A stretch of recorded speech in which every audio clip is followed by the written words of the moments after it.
And it's live. Hold on, let's see YouTube. Okay. So I think we're live.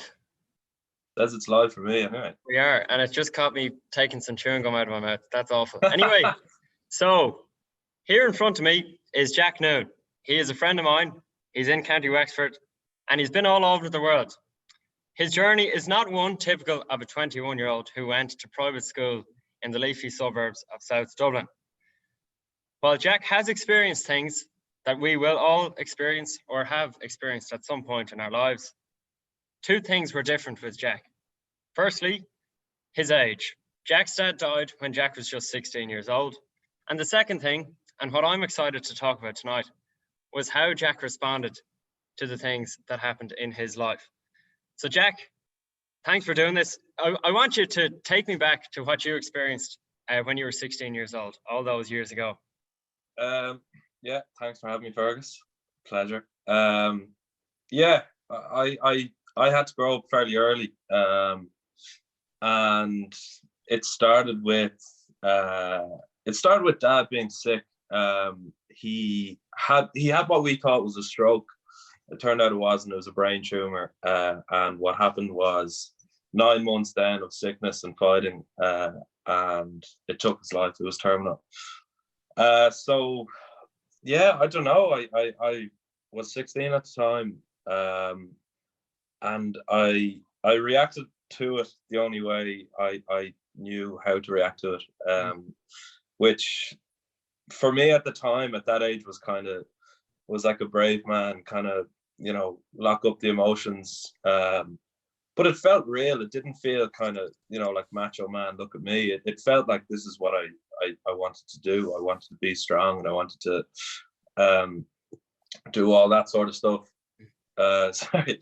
But no, yeah, no, I bottled up emotions, and I went into my own head a lot, and I just tried to deal with it. I remember you telling me you locked yourself in the bathroom on the day of his funeral. Do you mind telling me about that experience?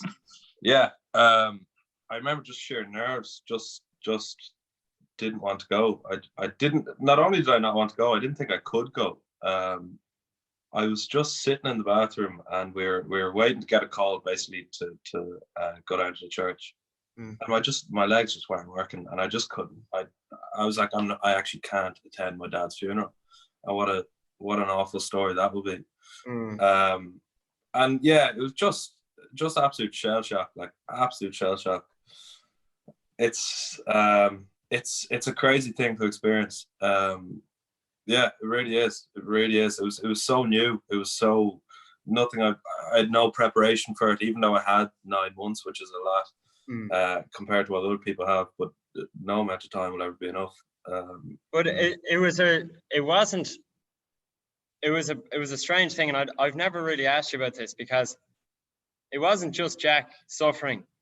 It was like our year in school took part to some extent in that year. It was like your story belonged to us in a weird way. And then at the same time, literally days before or after, can't remember the order of events, but Mr. McNeilis died, obviously. Yeah. One of the massive role models in our school.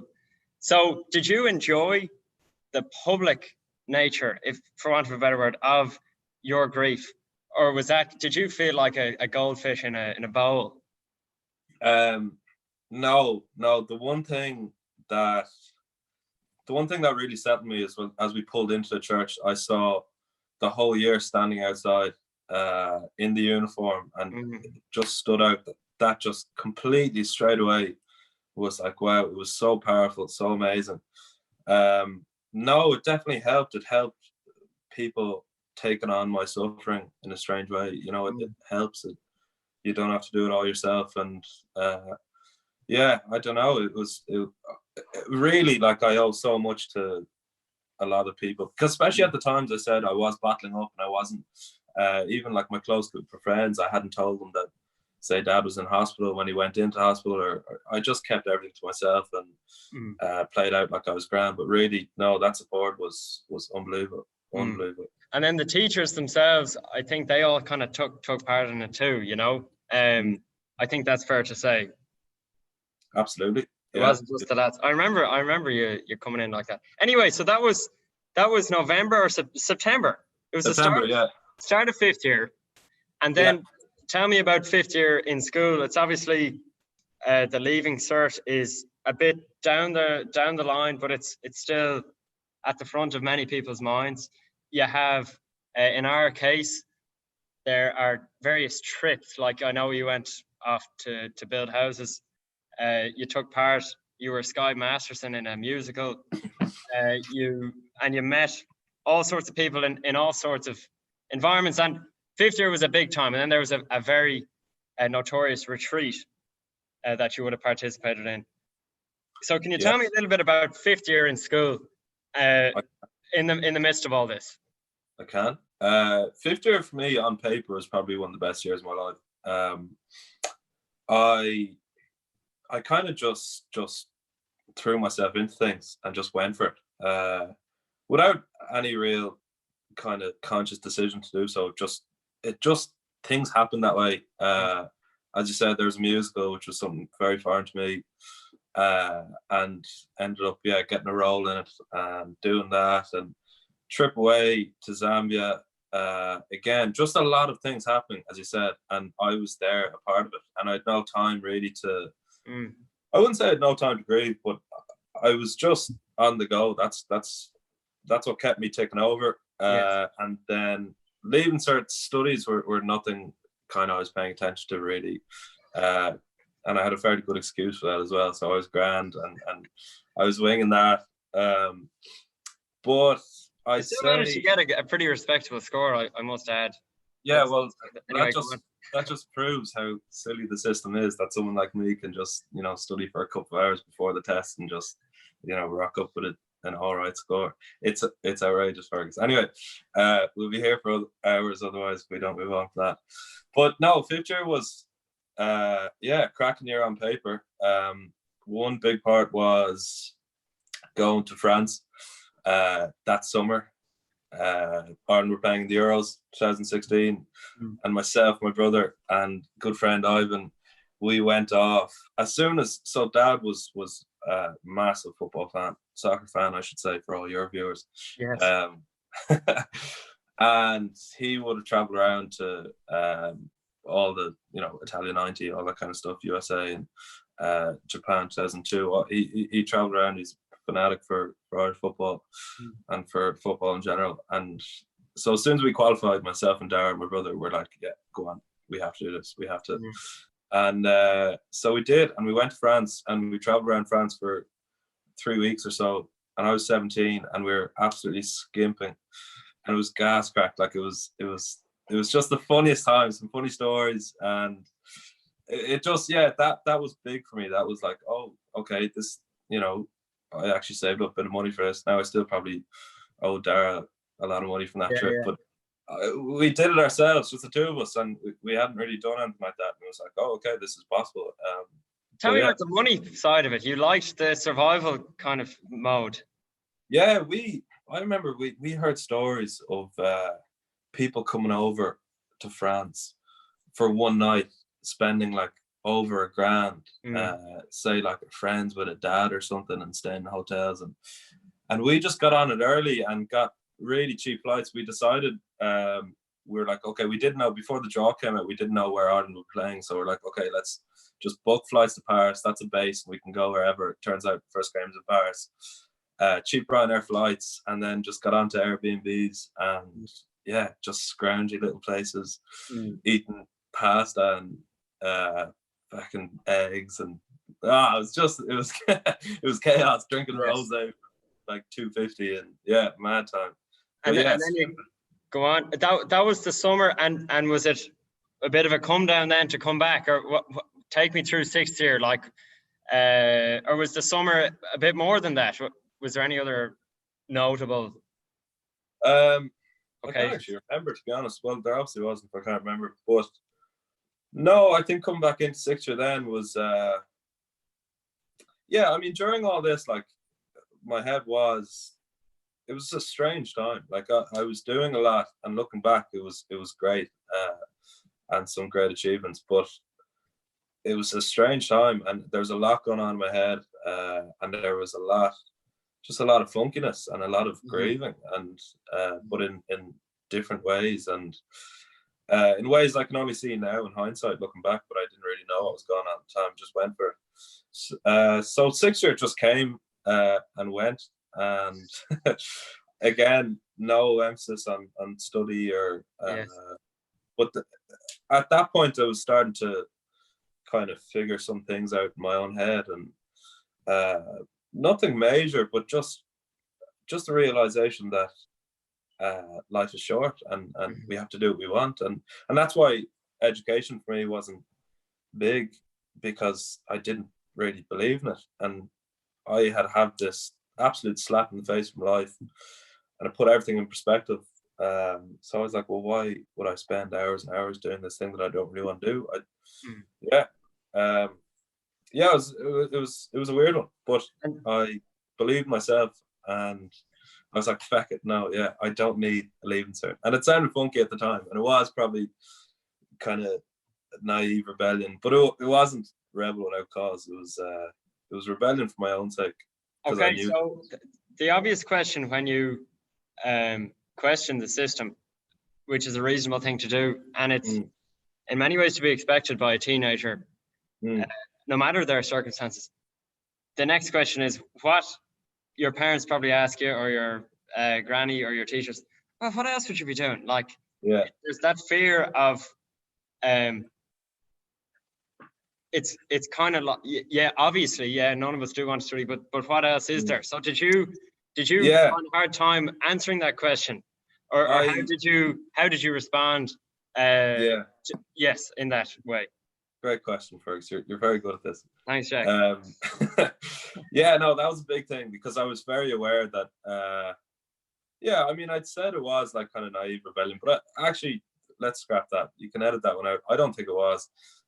It was it was no, I was dead set in this, and I wasn't quite sure what my alternative was, but I was thinking about it like fairly logically and fairly in depth, and I knew it sounded like just another old teenager questioning the system, and not wanting, or like laziness, not wanting to do work, not wanting to put your head down.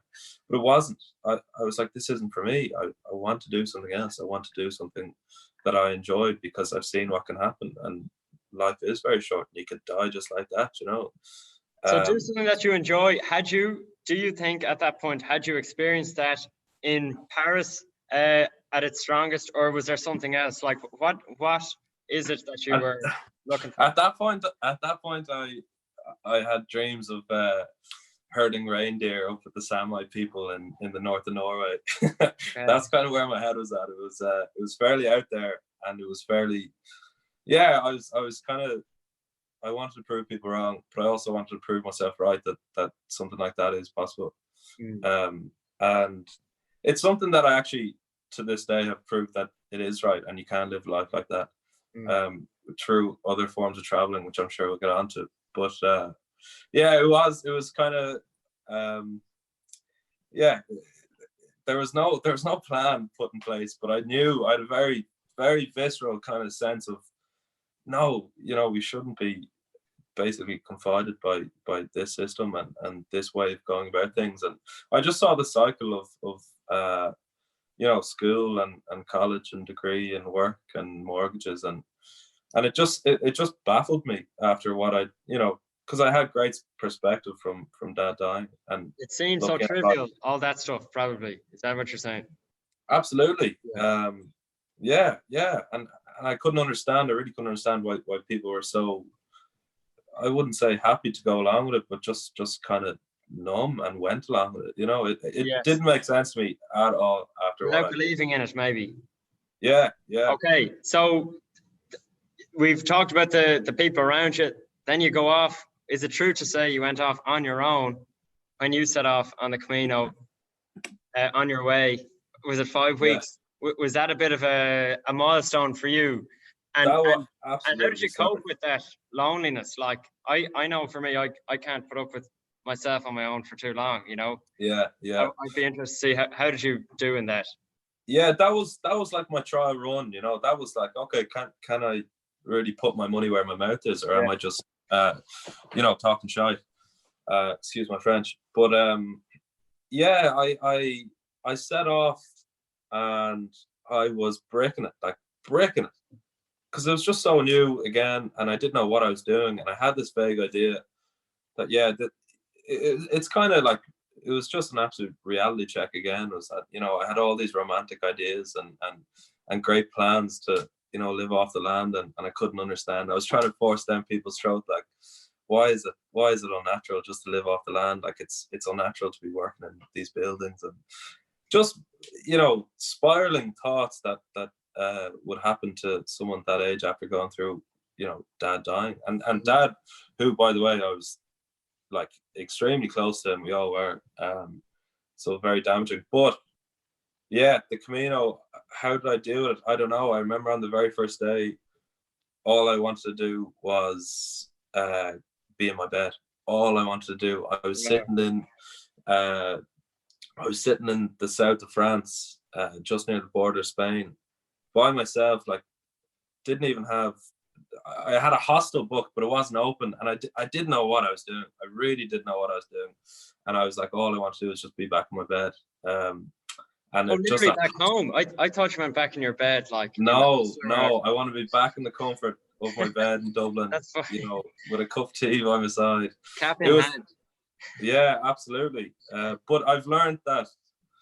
Yeah, I don't know. I just kind of ticked on, and you meet people, and yeah, and then you're fine. And I've learned now today that feeling like of nervousness and just complete sickness to the stomach is great. It's something that you should kind of really go after, because I know when I get that, it's still very real, and I still get it, and I'm still afraid of doing things like, you know, your kind of body reacts, and it's like, no, what are you doing, you know?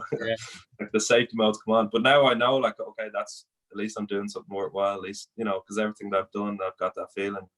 It's turned out pretty well, thankfully. Yes. So I remember hearing, to be fair, I don't think I heard any of these stories from you directly. And this is the nature of Jack Noone. You hear a lot about Jack from urban myth, or not myth, from urban from folklore, you know. Right. South Dublin stories, you know. And there were two in particular. There was one, you met some fella with broken English. Can you tell me about that? There was some funny thing. You were both kind of lost or something. Mad story, Fergus. Mad story. But it was just one example of a beautiful interaction you can have with a complete stranger. Yeah. In a bizarre setting. Oh, wait. Well, I don't know what you're referencing. I have two stories. Anyway, give us both of them. Right. One's ridiculous. I think maybe the one you might be referencing is I walked for a while with a Spanish guy who had little to no English, and I've no Spanish at all. And we walked for, I don't know, maybe like 2 or 3 hours, and we didn't really say anything, but we communicated. We just kind of like, you know, with our expressions and you know, with our bodies, we're just kind of like laughing and kind of like, you know, we were communicating, but not with words, and it was pretty beautiful to see. Very primitive. Yeah, you absolutely, like, you know, I was only having this conversation recently that language is so limiting, and, you know, words are a way of expressing, you know, what you're feeling, and we think that they're the only way and they're the right way, but they can really limit what you want to, you know, say or give off, and that was just, that was great, is that you don't actually need them, and you can be on the same wavelength as someone else just by walking alongside them and having a bit of crack, even though you don't speak any language. Was this an older gentleman? No, he was one of the younger lads. I'd say he was maybe in his 30s or so. Okay. But the other story is a wild one. The other story, this is a good one now. So I was sleeping. I like to call it a nunnery, but I think that's a great made up word. But whatever you call it, what a convent? Yeah, a nunnery. Yeah. I was in a nunnery, and they had opened up like a load of beds for hikers and whatnot, for pilgrims as we were called. And for some reason, I just got an urge to leave at like 1 a.m. Oh, we'd been drinking a lot of wine. I met like I'd met a group, and we were kind of like a little family, and we'd been drinking a lot of wine. And for some reason, at about 1 a.m, I was like, right, I need to leave this place. I'm gonna go walk by night, like, you know. And it was something that I'd wanted to do, was like night hike kind of thing. And I was like, yeah, great idea. So I went and packed up, and I went to leave, and the doors were locked, and so they only opened them in the morning for you to leave. I was like, oh, fuck that. So I threw my bag over the wall, like hopped over the wall and set out on my way, feeling great, like a bit pissed, and and was sure I was going the right way, based on, I don't know what it was based on, probably just my imagination, but I kept walking anyway, and it was complete darkness then. And I was in the woods. I was like, yeah, I'm supposed to be in the woods. This is grand. Until I realized there was just nothing around me, and I couldn't see anything. I was like, okay, not sure if I'm going in the right direction. So I was like, boom, go to sleep on the ground, wait for the sunlight to come up, and then, you know, I can see where I am. Brilliant, great idea. Yeah. Had a couple of hours kip in the ground, woke up, realized I was in some kind of private property, and I was like, okay, need to get out of here. And then these dogs start going mad from a distance. I start sprinting. I'm like, oh shit. And then I get past the private property, and they just stop chasing me then completely. They're obviously fairly well trained. And then I look back at that. I'm like, all right, I'm gonna go backwards. It's the only way I know where there is something. And I don't know how I ended up in this place, and I had to like cross a river, and eventually I saw a sign, and I'd walked 3 or 4 kilometers in the completely wrong direction. Okay. Of course you had. And so then I found the main road. I was like, okay, grand, I'm gonna walk back on that. Walk back. And at this point, the sun was well up. I was fairly all over the place, and I found the first sign of life, and it was this like bus, and there was this derelict little town just there. I was like, grand, I head to that little town, but it was really run down. It was very strange looking, but I was like, grand, I head to that, like there might be someone there. And this bus anyway comes by the main road, and this it stops like just near me. I'm at the town here, and this bus is coming down, stops here. This old man, this mad looking man gets out of the bus, walks to the town, looks at me, and we start engaging again. He's probably like in his late 70s, and he's the scruffiest man you'll ever see. Really? And he sees I have an Ireland flag in my bag, and he was like, oh, Ireland. I was like, yeah. And he was like, music. I'm like, whoa. And and then he starts speaking Spanish, and for some reason I think that I can understand perfect Spanish, and I hear, oh, he's gonna bring me to his friend's mother's house who speaks English, and she'll tell me where to go. And I was like, oh, brilliant, thanks a mil, like great stuff. So the two of us just started walking on our way then, and after about a 5-minute walk, we stop in front of this tree, and he looks at the tree and just says the Latin name for the tree, and then walks off. And at that point I realized that I don't speak Spanish, and this lad's friend, like I presume the friend was his age. Definitely his mom wasn't alive, and I'd lost my mind. And that was a pretty funny one. I had to walk that day with no water or food. And so you've no idea what was going on there. You don't know why. I don't know. I don't know, Fergus. I really don't. But it was the funniest thing. I just thought I could understand Spanish. I was obviously really loopy and very hungover. Wow. Yeah. But there's a lovely thing.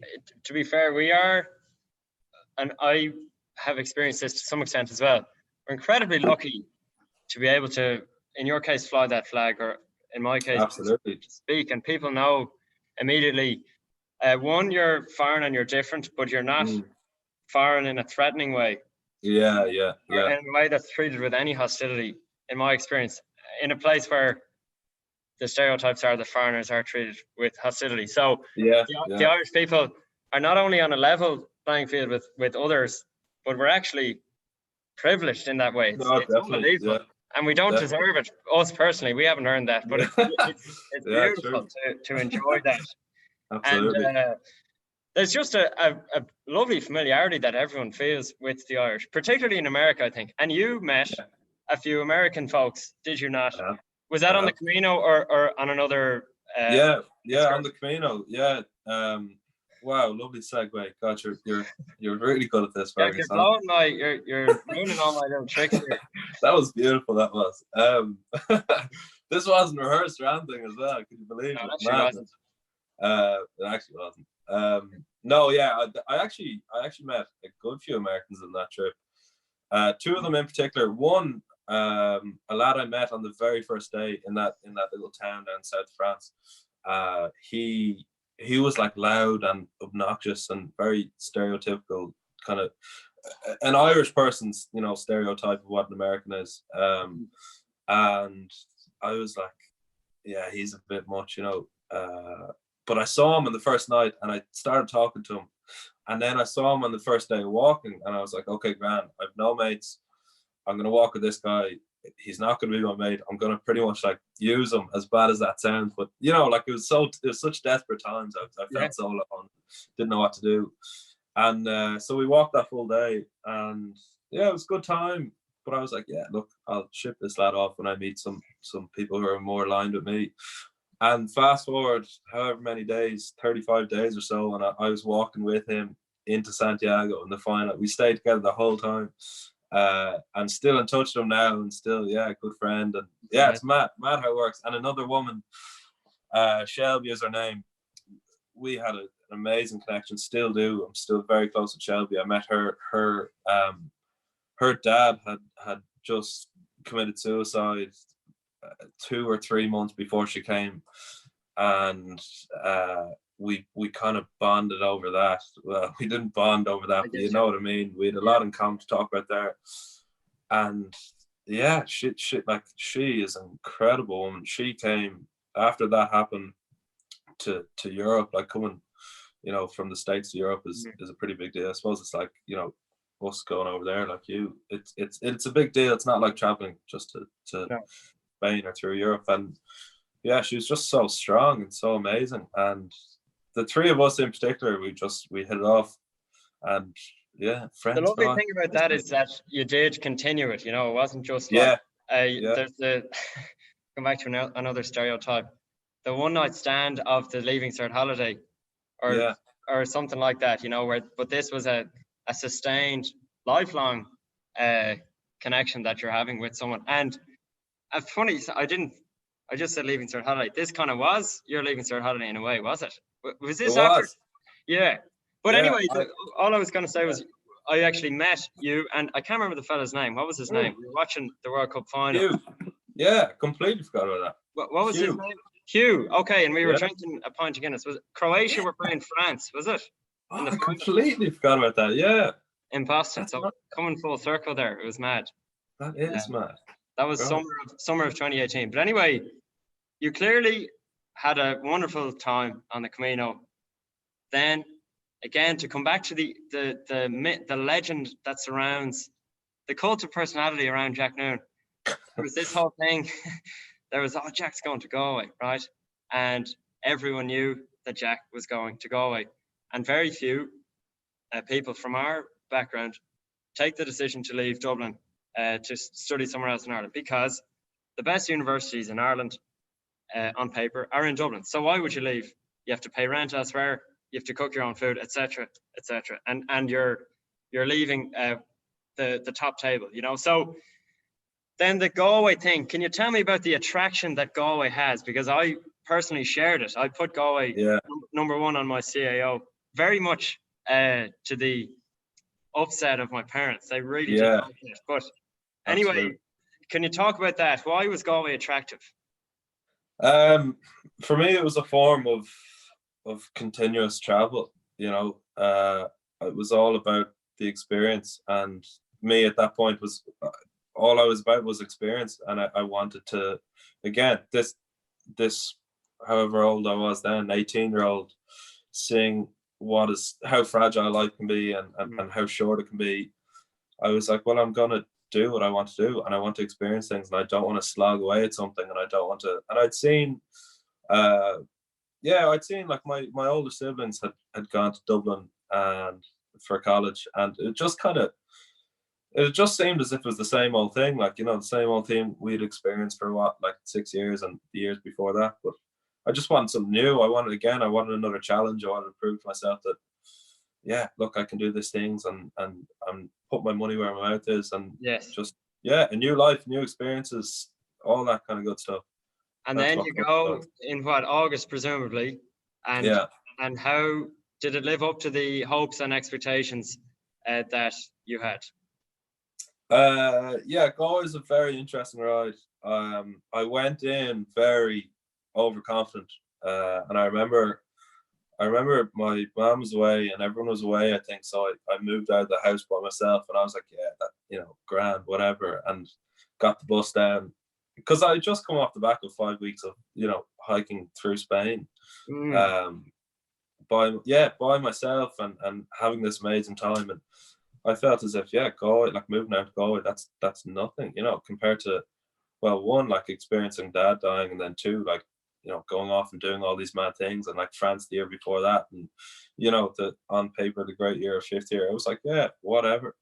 Um, and so there's definitely a lot of complacency. And I remember the first couple of months in, I experienced kind of not being able to, for the very first time I experienced not being able to get out of bed, and that, I was stumped by it, like absolutely stumped, because I was high on life, like, I was buzzed. I was not only getting myself to go out and do, the things I wanted to do, and interesting, fun things, but also pushing other people to do that. And I wanted to share that with other people. I'm like, come on. mm, And so having that experience was fairly strange, and again, another new experience, and I didn't really know how to react to mm. it. Maybe it was kind of a come down from traveling, or, yeah, like complacency. As I said, I thought everything would kind of just fall into place for me, and I wouldn't have to do any work. Yeah. But yeah, I remember first year in particular, there was a lot of that. There was a lot of, oh, I feel a bit funky. What's going on? I remember I said it to Shelby, the woman I met on the Camino. I said it to her, and I was like, I don't really know what's going on. Like, I can, I know what the answers are. Like, just get up and go have a shower, go for a run, or, I'll feel grand. But I just don't really feel like it. And I Yes. remember she said to me, she was like, "Are you depressed?" And I was outraged, like Really? outraged. I was like, "Do you know who I am? Like, Jack Noone. Like, I'm not depressed. Are you mad? Like, I'm gonna do this and do that. Like, I'm gonna conquer the world. Like, I'm not depressed. Get out of it." Yeah. And very defensive, and very, yeah, and yeah, it was a very interesting time. That first year was completely different. Oh yeah, I hadn't realized really that. I don't know. You thought something was up, but nothing major. Is that fair to say? Like, That is fair to say. did you get through the year reasonably unscathed? Yeah, absolutely. Yeah, and look, I put it down to kind of, it's first year of college. Like, everyone does nothing really, and I wasn't really like socializing too much. I wasn't, I just wasn't. I was just kind of bumming around really. And but what I had was summer, and I knew that, right. I have this summer. Summers are now my thing. The Yes. last two have gone so well that I'm going to challenge my time and energy and money into some grand adventure that's better than the last. And I knew Mm, that would, you know, I could never be. If I was complacent, I could never be that complacent that the summer couldn't fix me, or I get you. And so that's what it was. It was building for a summer, which, yeah, saving up for the next summer. At the end of which we met in Boston, but during which Yeah. you resided in Hawaii. Is that correct? Or on Hawaii? How do you say that? Uh, on Hawaii, in Hawaii. I don't know. Yeah, On the islands. on the islands. Yeah, out there. On the So islands. how did you get to do that, by the way? Because we kind of briefly in the limited preparation that we did, we talked about how you can actually make these things happen, and it's not Mm. that hard. You just have to decide to do it. So Yeah. going and staying in this place or that war-torn country or whatever the case may be, working on this farm. So how does that process work to do something like this? Well, this I learned about this. I was on a farm. I was on a lettuce farm, and I learned about it through Hugh, your man I met in the Camino, the American lad. And he'd been over there, and he told me there's a site, woofing or woof, willing workers on organic farms, and basically you go and you work and you earn a place to kip and sometimes a bit of grub. And he said, yeah, look, this farm is unbelievable, and it's right up your street, and you should go for it. And gave me the email address of your man. And I remember sitting and being like, okay, what do I do next? And I saw the email address. I was like, yeah, let's do it. And so I went on to, woof.org, I think it is. Unbelievable site. You pay maybe €20 for a year subscription, and you have farms all around the world, all organic, who are looking for volunteers to come. What does organic mean, by the way? What does what now? Organic, technically. No pesticides, no Okay. chemicals in the produce. All good stuff. All good stuff. So you picked lettuce. Like, was that not a bit boring, or how did you? Where was the thrill in that? I'm half joking, you know. It was far from boring. It doesn't matter what I was picking. Like, I was a young lad out in Hawaii, like not knowing what the hell I was doing. It was a mad experience. It was mad. And I'd no contact with your man. He was Hugh had said this. He was like the owner of the farm. He was like, yeah, he's very, very laid back guy. Like, and I was like, oh, okay, grand, yeah. You know, we should gel well, kind of thing. And there was volcano going off on the big island in Hawaii. That's where I was.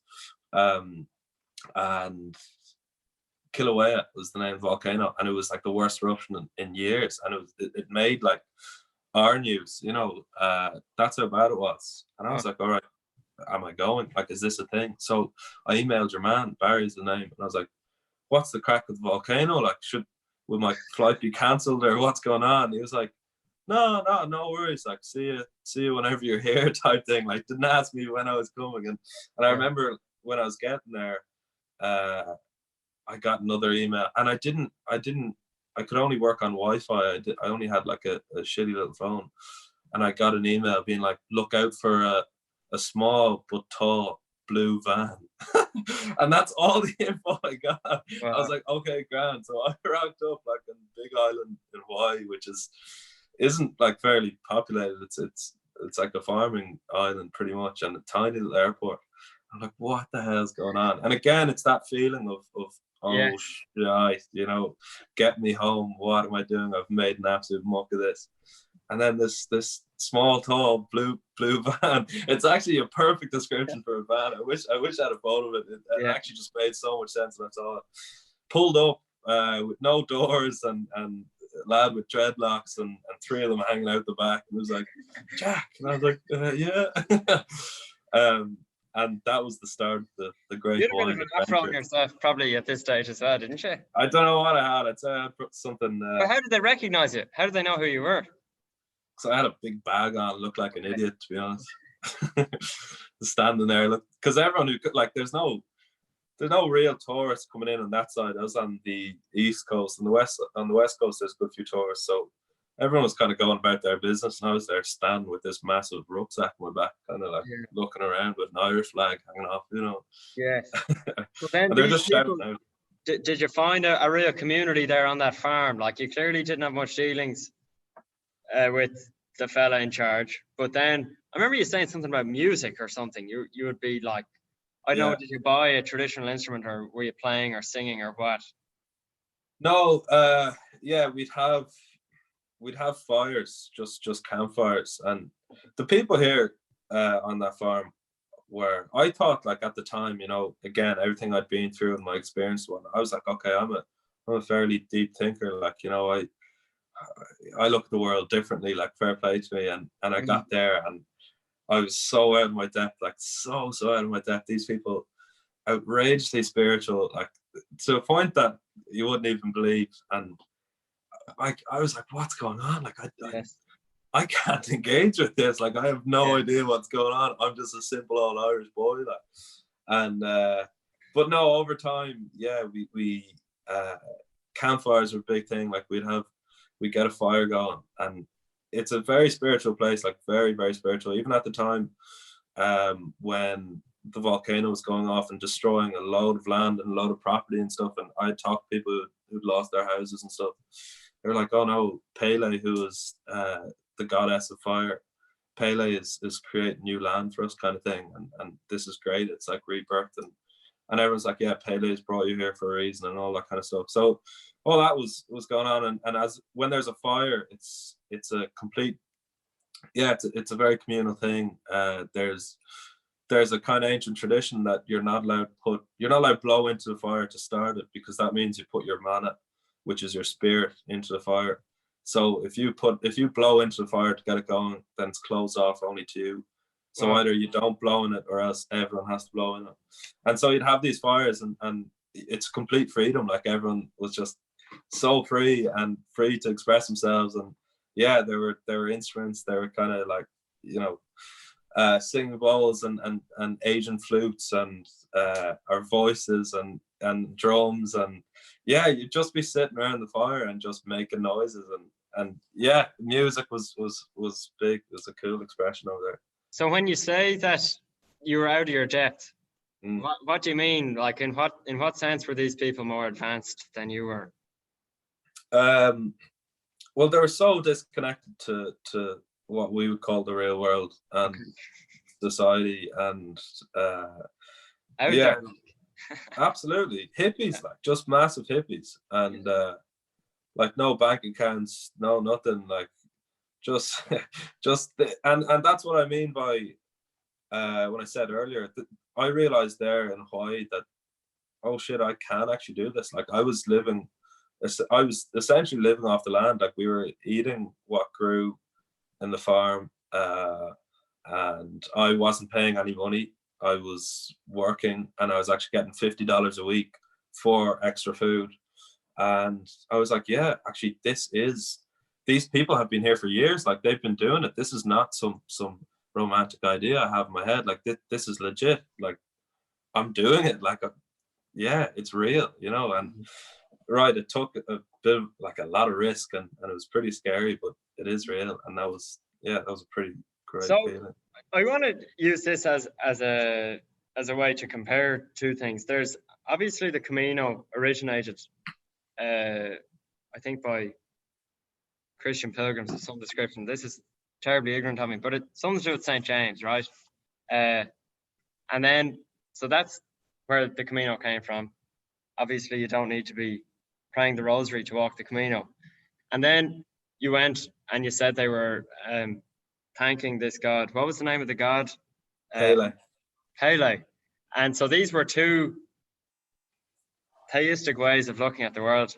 And I'm curious as to how much you tipped your hat to them. How much did you dismiss them? How seriously did you take either of these? And how much of an option did you think they provided you to enter into to kind of figure all your stuff out? Yeah, good question. Where do I start with that one?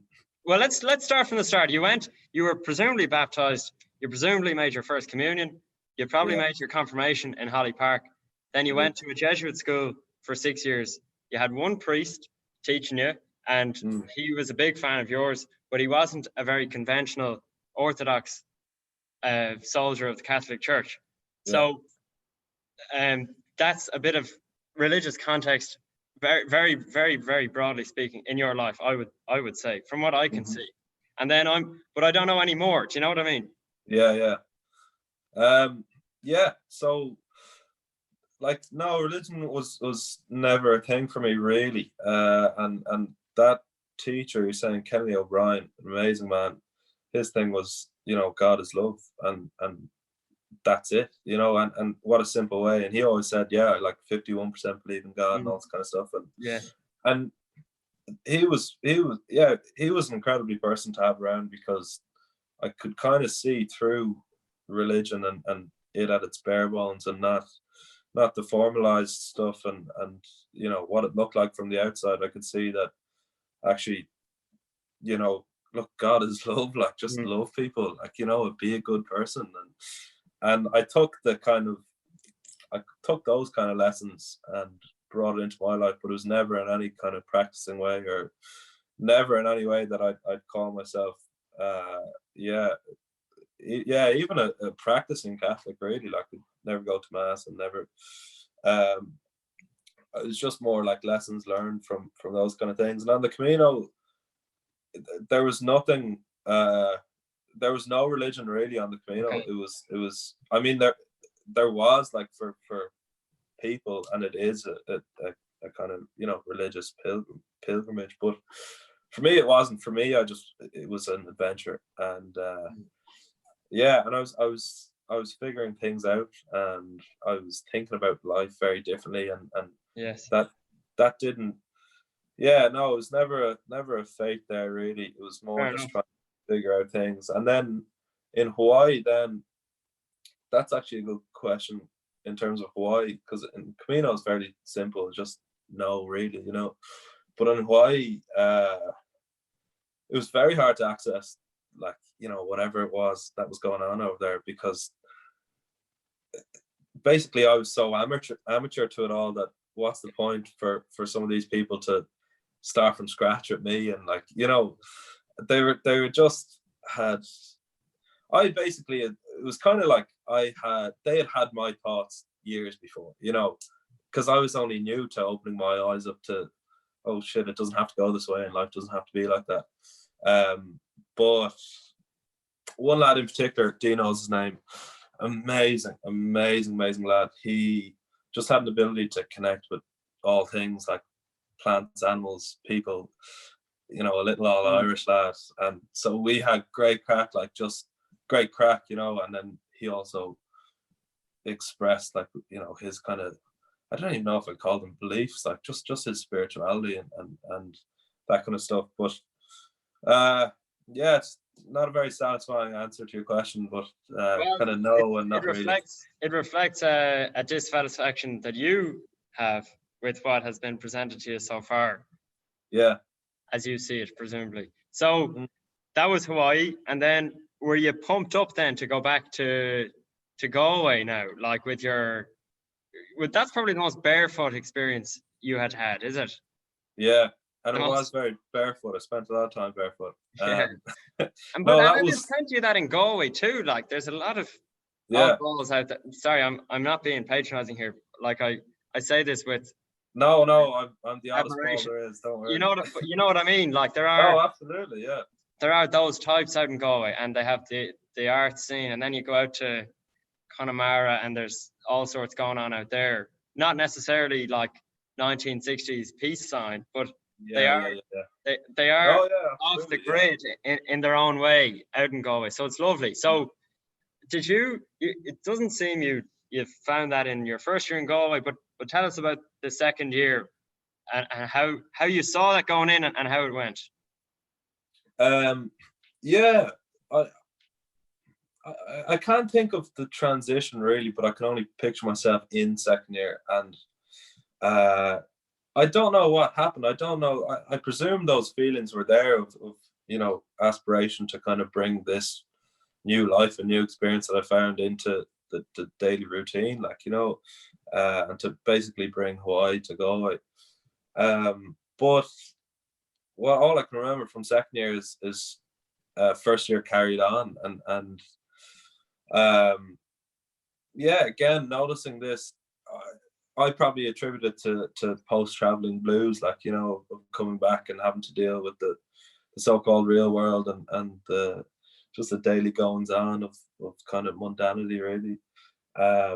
But yeah, it was a lot of like, I won't do this, I won't do that, I won't put myself out there, it's grand, it's fine. And that just kind of got worse and worse. And it was that was very confusing, and because I didn't understand what was going on. Again, this idea of like, you know, it's me, it's Jack Noone. Like, I go off to Hawaii and do these mad things, you know.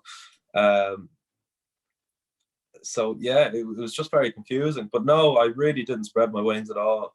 Didn't put myself out there. Didn't go try find new things or new places and new people to meet. I just stayed in a very comfortable spot, and just kind of, just drifted through life, really. But clearly uncomfortable in one sense. And did your family have any, or your friends even, the memories crew as they were labeled? Yeah. Did they No, it was. have any awareness of this? No, not at all. No, it was. I wasn't honest with myself or with other people, because I wasn't really sure what honest was like. I wasn't sure what was going on. I wasn't sure if I was having a good time or a bad time, but I definitely wasn't having a great time. But I kind of, the impression I gave off was, yeah, it's class, like, great crack and all this kind of stuff. But I was dealing with a kind of more conflicted inner dialogue with myself. But I wasn't even like, it wasn't something I was addressing either, because again, this is all just looking back in hindsight. I was just numb, and I was just kind of like pretending and lying to people, not in a huge way, but I just wasn't honest with myself. Or I couldn't tackle this situation that was going on in Galway, this I don't know what you call it, this funk. I couldn't tackle it because I wasn't really aware of it, and I wasn't really again, it's very clear in hindsight, but no, people weren't aware, to answer your question. May I ask about your use of stimulants? You don't have to go into too much detail here, but I think it's fair to say in Galway there's a party atmosphere, right? So I do not, I'm asking you, I'm not going in with any assumptions. But hear me out here. The image of Galway is party town, yeah? So Jack, Monday's crap, Tuesday's crap, Wednesday's crap, and then Thursday, you just, maybe you go and you drink loads, right? And that's a thrill. And then Friday, I don't know, and then Saturday you're back on again. And was that some sort of a mask, or did you engage in that? Did that relieve some sort of angst that you had at all? No, not really, because I wasn't even in that situation. I was second year. By the end of second year, it got to the point that it was a lot of just staying in bed and not opening the windows or the curtains, and just staying in bed and eating shite and not socializing. And so there wasn't even that. Yeah. There wasn't even that as a release, like, in the kind of the worst form of it, but at least a form of it, some kind of release and some kind of just respite from. Again, I call it respite, but at the time I wasn't looking for respite, because I didn't know what was going on. I didn't know I was in a funk. I was just living, and so can we call this depression? Are you calling it that, or what? What do you call it? You say funk. Looking back, it's very clear, depression. But at the time, I had no way of even. I was still in this mindset of.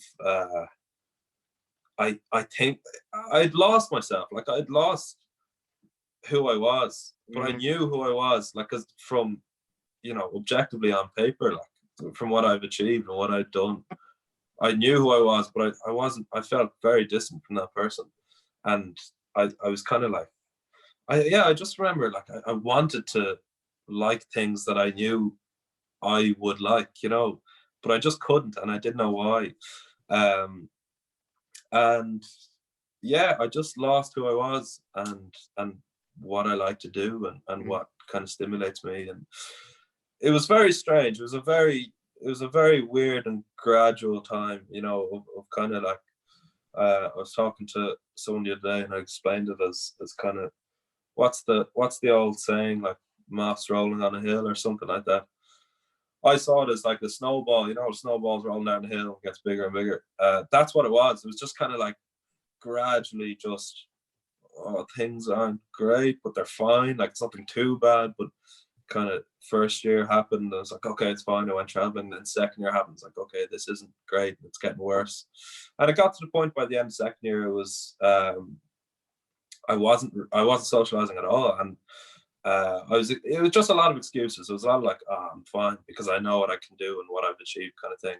I'm grand, so it's fine if I don't want to do anything this week, or and again, I'll have the summer to rejuvenate me.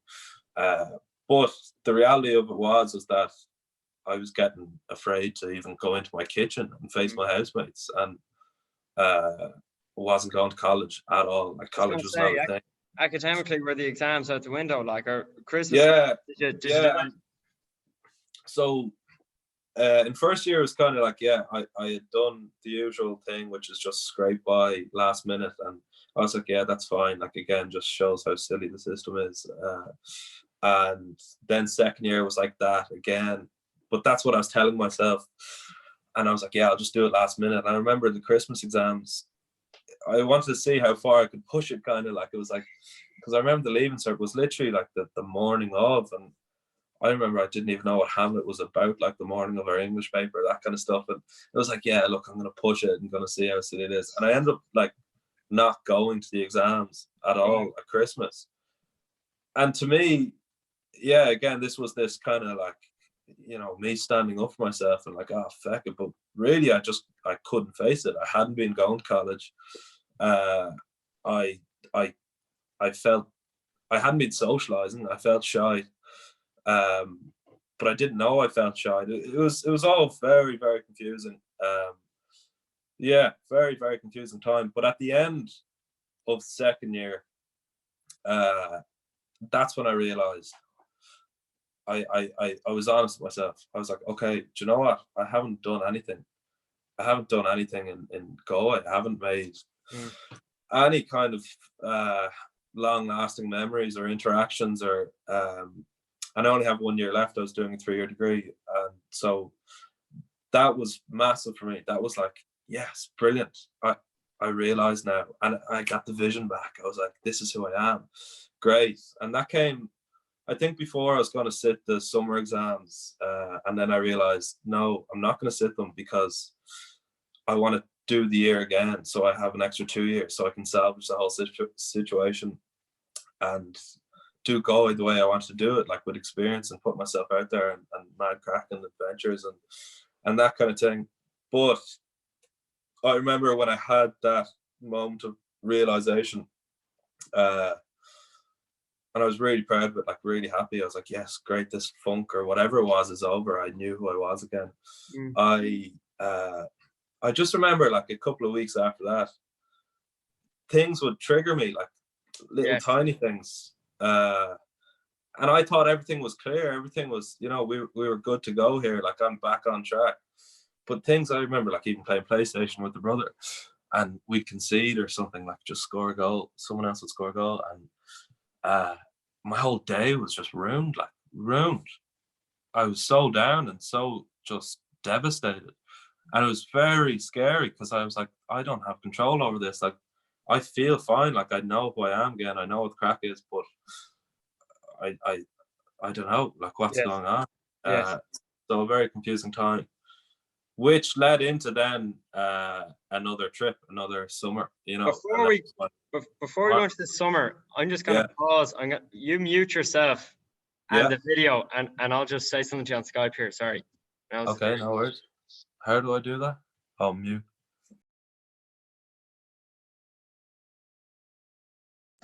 And do the same for your video there if you can.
Oh, Jack, Oh yeah, we're back in business. we sure are. You hit some negative. Can you just take your leg down there? Sorry, do you mind? Yeah, sorry, Fergus. Thanks. Don't want to see too much of you. We had second year. You decided what? Did you make that decision yourself? How did that work? I think you told me before. Instead of doing 1 year, you were going to do 2, right? Yeah. So I had repeat exams in the summer, but I was like, I'm not going to do them. I'm just going to repeat the year instead because I didn't want to.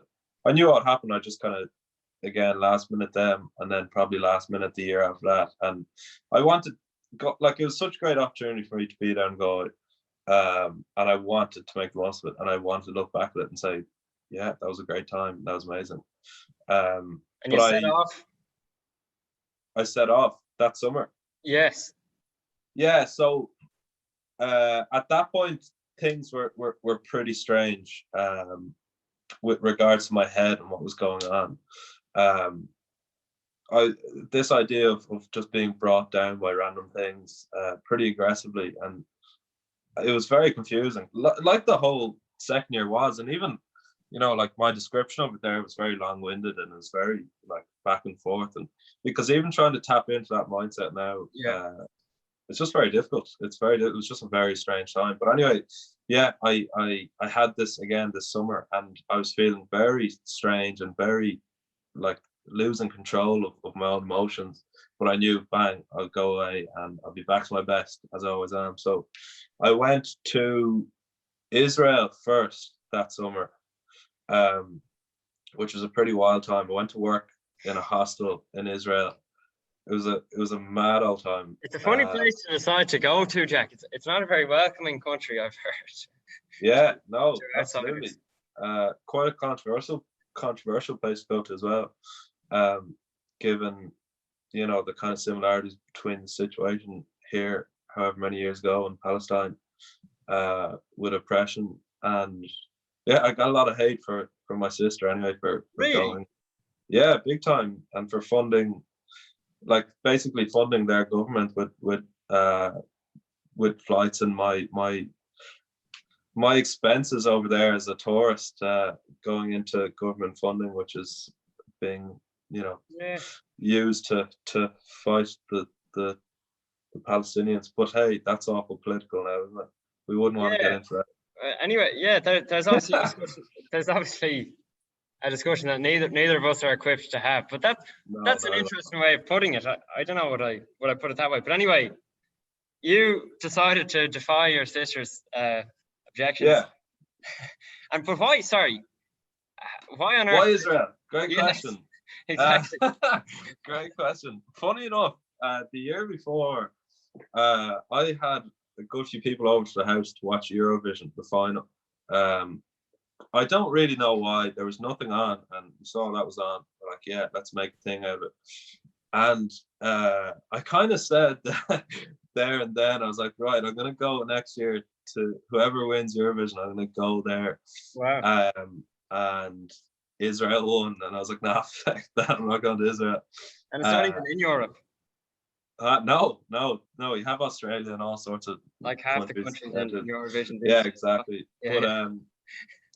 But so anyway, I had other plans for summer that year, but they ended up falling through, and I kind of had nothing to do, and I was like, what the hell? So I went on to Workaway, which is a site very similar to Woofing, but it's not limited just to farms. It's everything, like everything. Anyone who ever wants a bit of work done in any kind of field puts up ads essentially for people to come and work for free, and a bed and a bit of food. And so I found this place, this hostel in Israel, and I found really cheap flights randomly, and I just kind of went for it. And as it turned out, I did go to Israel and followed the Eurovision. I was there the night of the semi-final in Tel Aviv for the Eurovision. For the actual thing. Jeez. For the actual thing. Yeah. But I didn't go. I had a very interesting experience. I wanted to get out of Tel Aviv as quickly as possible. Why was that? I had trouble getting into the country. So basically, I went in. I was kind of looking up, what's crack with visas and whatnot, and I saw that Israel kind of works like a country in the EU with regards to freedom of movement. So Ireland is a country that you are allowed to travel there for 90 or so days. I can't remember. Yeah, I think 90 days. And so I saw that as good to go, like happy days, in we go. And I just I just wasn't really thinking, and I was like, yeah, grand, this will be fine. Like it's like going to Spain or whatnot. And like when I went to Hawaii, I didn't have it's technically illegal to be woofing or to do these kind of volunteering work, trade, whatever. So I was like really prepared and wore like really nice clothes, and because I knew like going to the States was a bit risky, so I was just like pretending to be, a really privileged white kid just going off to Hawaii, because Hawaii is crazy expensive, and there's no way I could possibly afford to travel around for 7 weeks or 2 months, however long I was there. So I knew the crack there, but with Israel, for some reason, I was just like, yeah, good to go. Walked in. So I remember I walked up. There was like border control or whatever, same that happened in the States. I was like, oh, this should be fine. And I had like the scruffiest hoodie on, like multicolored. My hair, yeah, mad hair. I had, oh yeah, I couldn't find my earrings, so I didn't want the thing to close up. So I had my sister's like diamond fucking massive thing, so it didn't close up. And I rocked up to your one at border control, or passport control, whatever you call it. And she was like, so where are you staying? And of course I didn't want to tell them I was working in a hostel, so I was like, well, I actually don't really have a spot yet, but I checked and there's a lot of hostels in Tel Aviv, so I should be fine, kind of thing. And she was like, are you coming here to visit anyone? I was like, no. And she was like, just asking all the kind of normal questions, and it was getting a bit fishy then, because I didn't know what the hell I was doing there, and because I couldn't tell her. And I was like, is everything okay? And she's like, yeah, it's grand. She's like, can you just go wait in that corner over there? I was like, okay. And she took my passport. I was like, okay. So I went to the corner, the bowl boy corner, and there was people, like about 20 people, like running around on the phone, like going mad, like shouting, and all in Hebrew, by the way. And I didn't know what was going on, couldn't read a sign or anything. Had my passport taken off. I was like, what's going on? I soon realized that there was like interrogation rooms, and people were just basically being quizzed, like what's the crack here? Anyone who's yeah, exactly. And so I then, about 2 hours passed, and I was just sitting there like an idiot, like, and I was like, okay, I'll take some precautionary measures. And I was like, just in case, it's not going to happen. Just in case, I'm going to get onto the Wi-Fi and text people from home and be like, look, if you get a call, just tell them I'm backpacking. Like, I'm just traveling around hostel to hostel. Don't say anything. I deleted some like emails I had. Nice. With the hostel, saying like, when you get in here, all that kind of stuff, and about work. And I was just sitting there. But that was just like, because I had nothing else to do.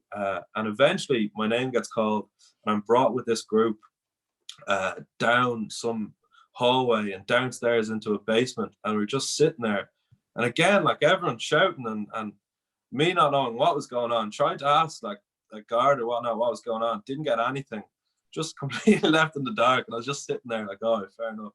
I was a bit nervous at this point, but I was also like, I hadn't spent much money at all. I'd spent, like, I got a flight for about €69, because I had like an 11-hour layoff in Vienna, but that's the crack with budget traveling. But I hadn't spent any money, and I was like, okay, worst that will happen, they don't let me in, and I'll just go to a different country, kind of thing.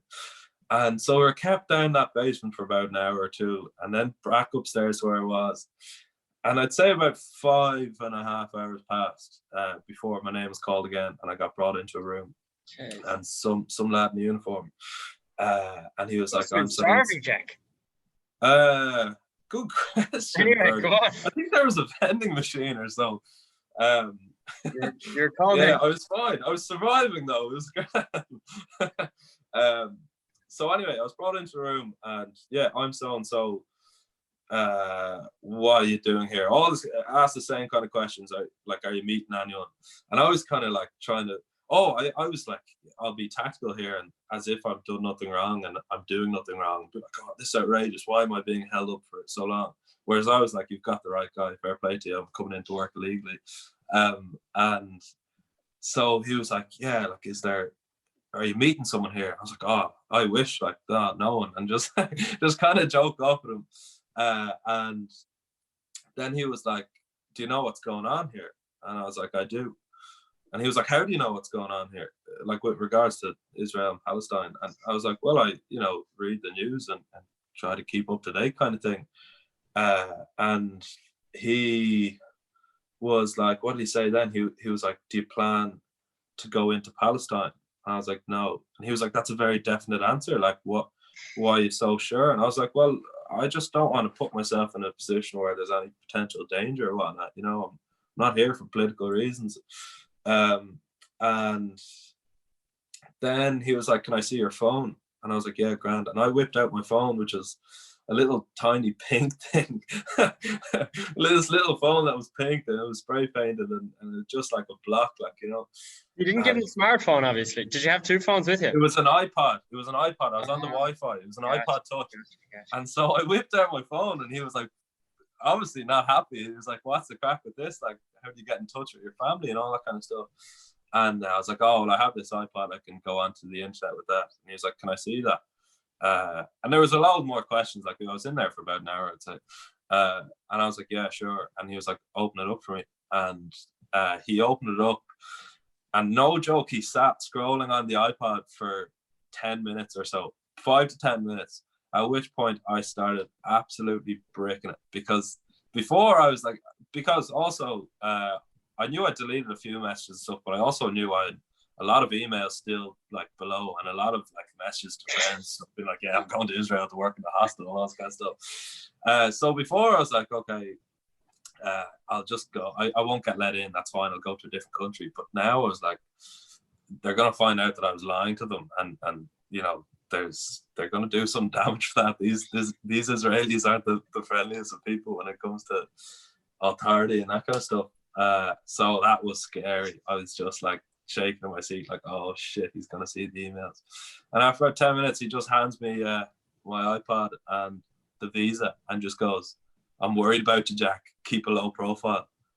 And then he hands me the visa after about 6 hours. And I was like, oh shit. And I walked through and I was like looking around my shoulder, like someone's gonna come and rug me down. Get that down, yeah. Go man. So yeah, I was due to stay in Tel Aviv, but I just got as far away from Tel Aviv as possible. See, you followed his advice, to be fair. Yeah, I did. Yeah, I did plan on, like, at the time I was really like, yeah, I want to experience like both sides of things, and I want to get, I want to get the real kind of story and not just what's being reported on. But as it turned out, you couldn't go into Palestine because there was a war. Or well, I talked to a lot of Palestinians, but I couldn't go into Giza because it was an active war zone. In Gaza. Giza, yeah. Giza. That's from listen, Too Much of the Streets. Okay. Great garage music. Giza, so Giza. You didn't stay in Israel for long at all? Or sorry, are you saying you moved within Israel or you left Israel itself? I moved within Israel. The place I was staying was in Tiberias by the Sea of Galilee, so I was up north. So I was there for a month overall, and I traveled around. I was working in the hostel, and we had days off, and we got to stay in hostels around the country. So on our days off, so I traveled around there. Mad place. But did you not have an arrangement in Tel Aviv to work there? No, the arrangement was up in Tiberias, but I had a few days because the Eurovision was on. I was like, right, I'll muck around in Tel Aviv for a while. But you got the hell out of there. But I was like, here, look, I'm coming to work early. Like, I need to leave. Yeah. And then they're working. Yeah. But there was some dodgy. So was there anything dodgy until the Sahara? There was something ropey out there. Or where in Israel? Had you any close shaves after your border relation, I suppose? No, a couple of conversations that I probably took too far with drink involved, just questioning people what they believed in, and that kind of stuff. But Politically oh, or there was, religiously? Fergus, there was. There was. Great. Jeez, I haven't even told you this story, I don't think. Okay. I was traveling on my day off or something to, I can't even remember where I was going, but anyway, I was by myself, and there was this old museum or something in this old ancient town by the sea. I really forget the name. It's very bad of me. Almost as bad as saying Giza instead of Gaza. Yeah. But I was looking to go into this. It was a museum, but it was like an old prison. It was kind of like ruined. So I was like, yeah, grand. I went in, but the lads stopped me. There was a security lad on the door, and he stopped me and was like, what's the crack? Like, where are you coming from? And I was like, oh, I'm here. And I was like, oh shit, yeah. I was like, oh no, I'm just traveling around, like just backpacking. And I'd been working for like 3 weeks or so at this point. And he's this big, massive Russian lad. And he was like, let me see your visa, this kind of stuff. And he just started asking me the same questions that I was asked at the border. And I was like, oh, for feck's sake, here we go. Like, just get into this poxy museum, like, and whatever. And then he did the same thing with the phone. He was like, let me see your phone or something. And I showed him the phone. And he thought I was a spy. He fully thought I was a spy. And he was like, okay, let me see your social media. I was like, oh yeah, you're not gonna like this one, because I have Facebook Messenger called Jaquinto Sulwan, and it's a black woman, and it's a fake account, but I use it. And I was like, this is it. And he was kind of very strange because he was kind of being pally, but then like, what the hell's going on here? And he was like, show me that. And he was like, you're a spy, aren't you? Like, what's going on? Being real tough to me. I was like, I swear I'm not a spy. Like, I just want to go into this museum, but I don't even want to go in anymore. And he was telling me all about like things he'd done in the war, and him serving for the Israeli army and that kind of stuff, and the terrible things he's seen, and like the power he has. And I was like, what's going on here? Like, I was like, I need to get out of this place soon. But as it turned out, I just started chatting to him, and more, and he eventually just kind of warmed to me. And he was like, by the end of it, we were there for about half an hour, and I thought, like, it was outrageous. He was just letting people in. He was just a security person, dude. And by the end of it, he was like, you have to come to Russia. You have to. My town's great, and all this kind of stuff. But yeah, There's mad. something so insulting about how they flip. I'd nearly Yeah. prefer if they stayed austere, but the way they can just Exactly. flip like that, it's so, Yeah. I don't know what you call it. Yeah. But in fairness, I was in no position to be arguing, because No, but at least keep being a prick. yeah, You know, yeah, stop true. being like, don't them try and be my friend. You know, after Yeah, anyway, as you say, you're in no position to negotiate with exactly. these guys. Yeah, apart from that, there were no other run-ins. On the way out, you have a quiz on the way out as well. You're asked, where were you, how long were you there for, and I was pretty afraid of that. And at this point, I had a big blonde streak in my hair, and probably an even worse earring in, and but thankfully they let me through. And had your no, friends over there, or were you keeping to yourself largely? no, yeah, I did friends with the people in the hostel. Were yeah, I got very close with them. We're kind of working with them and sleeping with them, and yeah, just like a little family in there. It's great. So at the end of that, you were talking about the snowball. Did you roll way further down coming back? Like, was this a big? I know we've had, like, there's this. It's kind of cyclical in a way, right? There's the summer, the Camino, the academic year, the great summer, the pretty crap academic year, and then this summer, and then you come back to go once more for your repeated second year. Is that it? Yeah, that's it. Yeah, everything was great in the travels. Everything was brilliant, exactly as you know, as I imagined it would be, and exactly as how it happened before. You know, like, I was at my best. I'm solo traveling. I feel free. I feel great. But when I came back, this kind of confusion and yeah, lack of understanding what was going on with me and my emotions was worse. It was a lot worse, and I soon realized that the traveling was great, but it hadn't helped me. It was just great in itself, but it hadn't cured me at all. It hadn't, I went back to the exact same place I was in, but even worse. And yeah, that summer, the end of that summer was a really rough time, like a really, really rough time. And I just started, I don't even know what I started doing. I just started getting really down, like really, really down, and really unsure of everything and what was going on, and very confused still. Again, a lot of confusion.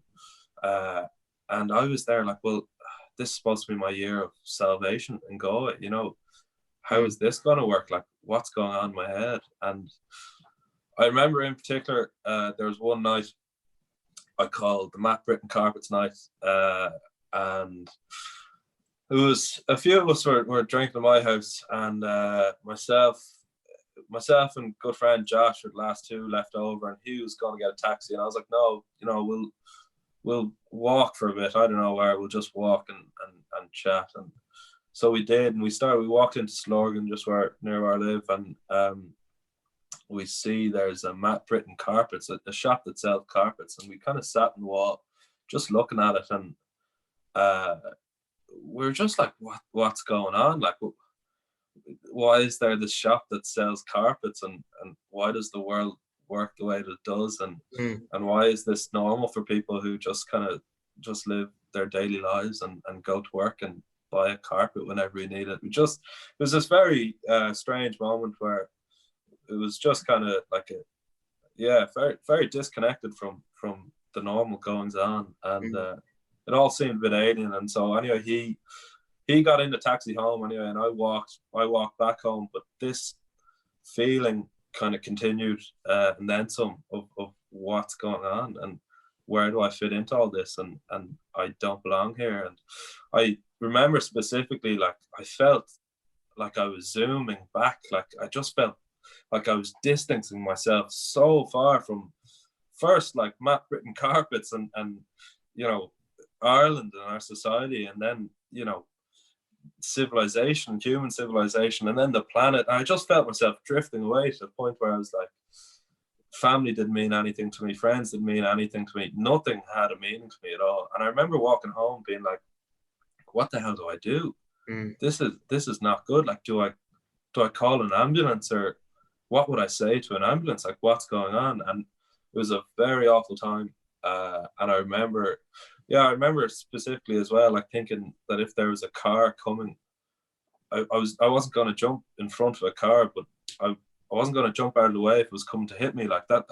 I felt completely numb and completely isolated.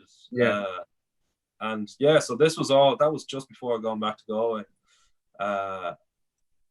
And so it's like, okay, this isn't good, and I'm going into Galway to try and salvage the situation. And did you feel safer in Dublin or Galway? Like, Dublin, okay, definitely, because Galway was still a bit of a lie. Like, I didn't have as much kind of comfort, and I hadn't established myself in Galway, like, so I didn't have a huge amount of people that I could turn to and say, look, this is what's going on. Yes. Whereas, I had my great friends in Dublin, and I felt like I belonged there. I felt like I've served my time in Dublin to the point where I feel, like, all right, this is as much mine as anyone else's, but in Galway I felt just, like a foreigner almost. Not that foreigners should be isolated from anywhere. That you can edit that one out anyway. Alien. You felt alien. Completely alien, yeah. And embarrassed by that, like ashamed by that, because again, like, I'm Jack Noone. These are the things I do. This is, I talk the talk, and I've walked the walk, and it's great. But why can't I just go and socialize, or be honest with people, or So was this just was it a catastrophe? Like, I know academics aren't the the highlight of your life, right? Or the focus. Yeah. Like, was it just a disaster in that sense? Like, did you go to any class or do any exams or anything? Your first, this is only last semester, like, Yeah, it's mad. Yeah, not yeah. that long ago. No, it's not, which is pretty crazy. But yeah, no, that was I really great intentions, and I really wanted to salvage it and to make Galway great, and to yeah, I had these plans, and I was going to work and pay for the repeat year, and more responsibility, and less hours academically, and more to be free and do things I want to do, and not just like bum around. But I had all the best intentions, but I was just really taken aback by everything that was going on, and it I was completely engulfed in it. Like, I couldn't get away from it, because after having an experience like that night, and that kind of lingering sense of I don't really know what's going on, and confusion for a while, but that night in particular of what the hell's going on, like where do I fit into all this, I just couldn't go and sit in a lecture, and I couldn't comprehend any of it. I didn't know what was going on. Like, Well, it's like Maslow's, if you go back to that hierarchy of needs, right? In order to find your lecture worthwhile, you'd probably want to first care about your family. Yeah, exactly. Do you know what I mean? Like, there were other things. Yeah. There were other things that weren't right. So why the hell would the lecture matter? Yeah, exactly. And that's very much where I was at. And I did connect with a lot more people, and I did, put myself out there a bit more, but it was still kind of, yeah, it was the real happenings was what was going on in my head, and no one really knowing about it. You still hadn't said this really in a serious way to anyone. No, the only person who knew was my girlfriend at the time, and yeah, she was the only person. She was down in Galway, and she was the only person who knew anything really, and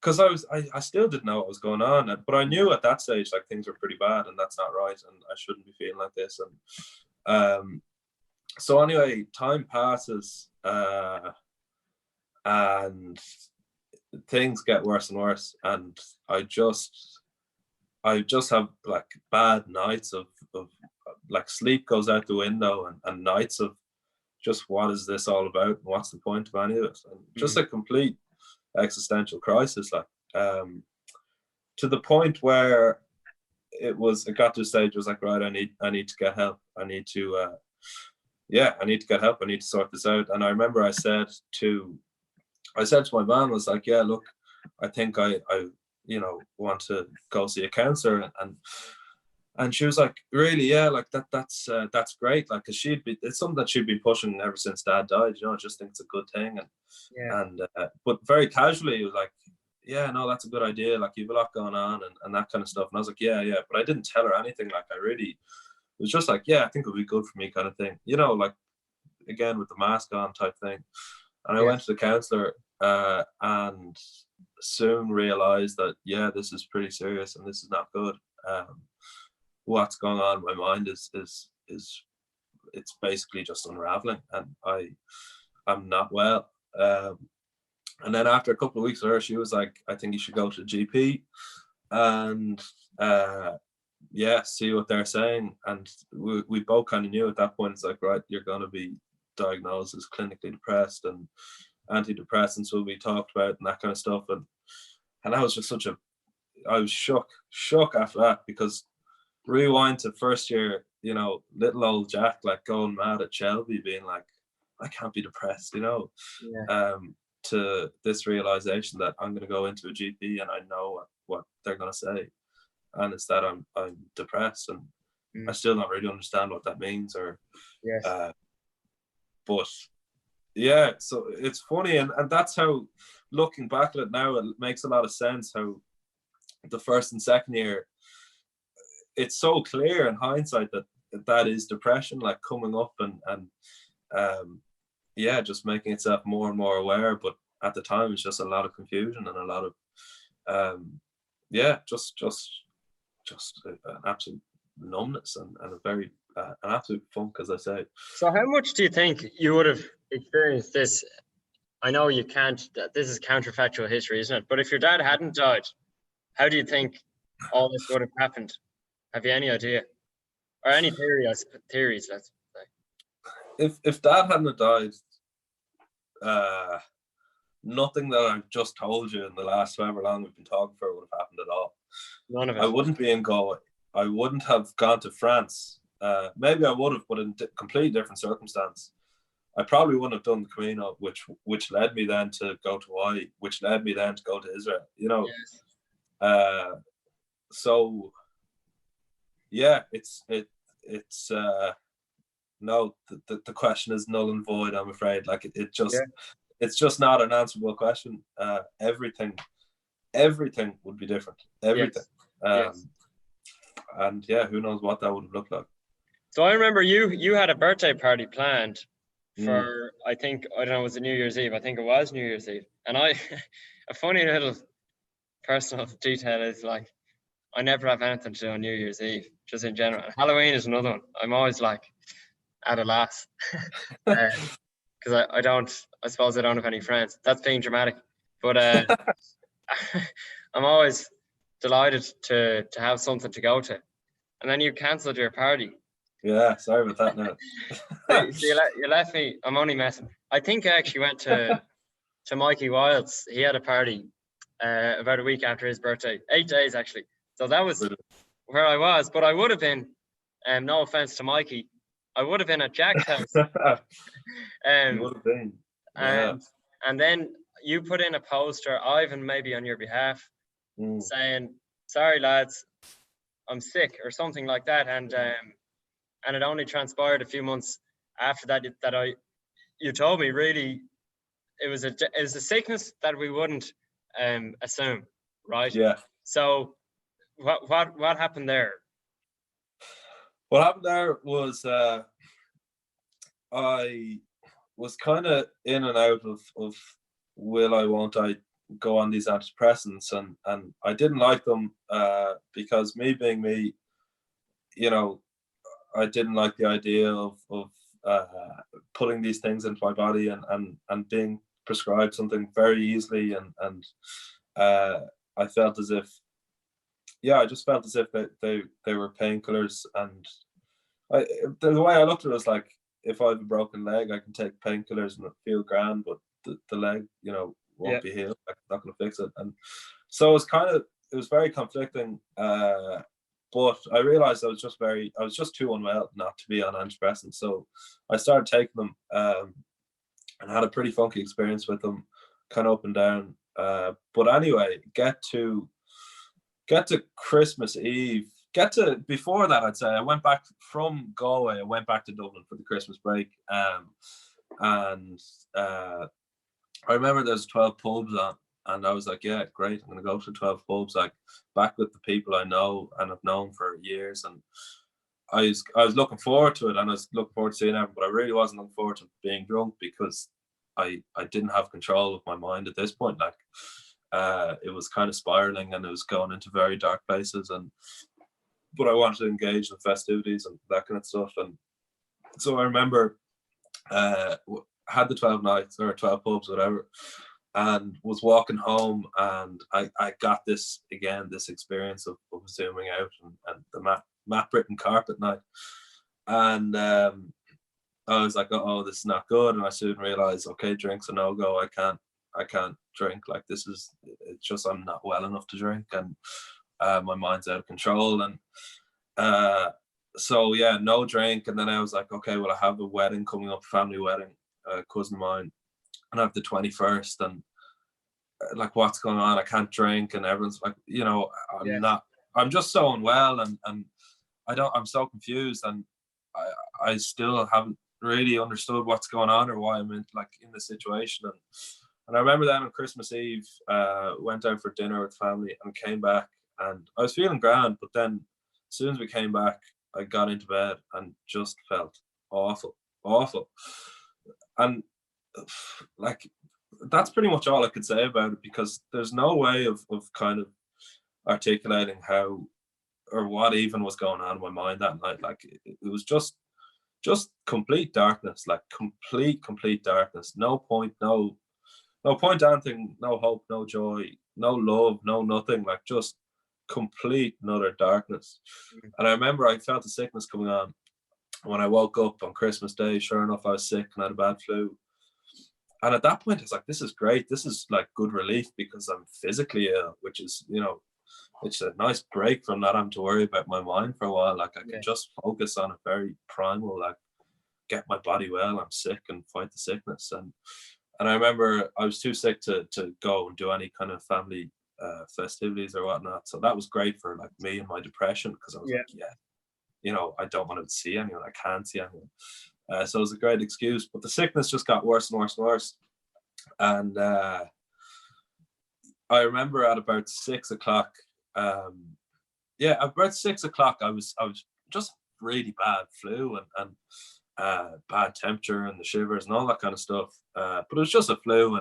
But I remember about 6 o'clock, and at this point again, I'd had a funky relationship with the antidepressants. They hadn't really kicked in. They weren't doing much for me. And I remember at 6 o'clock that night, I just got this buzz, this rush, and I was like, yes, they're here. Like the antidepressants are finally kicked in. And I remember Darren, my brother, came into the room, and I was so sick, like sweating and felt terrible. I was like, no, like it's good, like it's all right. The world's not as shitty as I think, and it's fine. And I suddenly felt good, even in my state. And I hadn't been sleeping at all, and I finally felt good enough because I couldn't face my thoughts alone. I couldn't sit alone with my thoughts at night. So at that point, I was like, all right, I'm ready to go to sleep. And I went to sleep and I woke up. But when I woke up, I was still dreaming, but I was definitely awake. And in my dream, I was a little girl and I was an actress and I was on set, and my dad was the director of whatever was being shot, and he was going mad at me. He was like, you're the worst actress of all time, like get off my set kind of thing. And it was so intense. And after that, I got this really, really strong feeling of, if I close my eyes, I'm going to die. And I was so tired, like so tired. All I want to do is close my eyes, but I was like, I'm going to die if I close my eyes. And so then I was like, what do I do? Like, what's going on? And I can't close my eyes, but I'm really tired. So I was like, I'll go have a shower. And I stood in the shower. And when I went up to stand to get into the shower, like my vision was going a bit funky and I was a bit dizzy. And I was like, okay, this isn't good. And I got into the shower and it kind of cleared me of everything. And I could see again. It was great. And I didn't have this feeling. But as soon as I stepped out of the shower, it all just boom came back and hit me again. And I lay down in my bed and I had this again. Like I put like music on. I was like, I need to relax. I need to stay okay. Like I'm fine. But I was like, no, you can't close your eyes. You're gonna die. And at that point, then I started seeing things in my room, and like, there's a photo on my wall of like a sunset, and that turned into like this big leg and an ankle, and it was just bizarre, and things got really out of control. And at this point, everyone was downstairs. I was upstairs. I was like, I have to go downstairs. And me going downstairs was a sign to myself that I have to go to the hospital. Like I'm not well. And it wasn't a physical thing either. Like I completely and utterly lost all control of my mind. And I didn't want to be conscious anymore. I wanted someone to just sedate me or whack me over the head, because I just couldn't handle it. I really couldn't handle it. So I went downstairs and they were like, you all right? I was like, no. And like, what's going on? And I told them, I was like, look, I can't really see and my vision's blurred, and if I close my eyes, I feel like I'm going to die.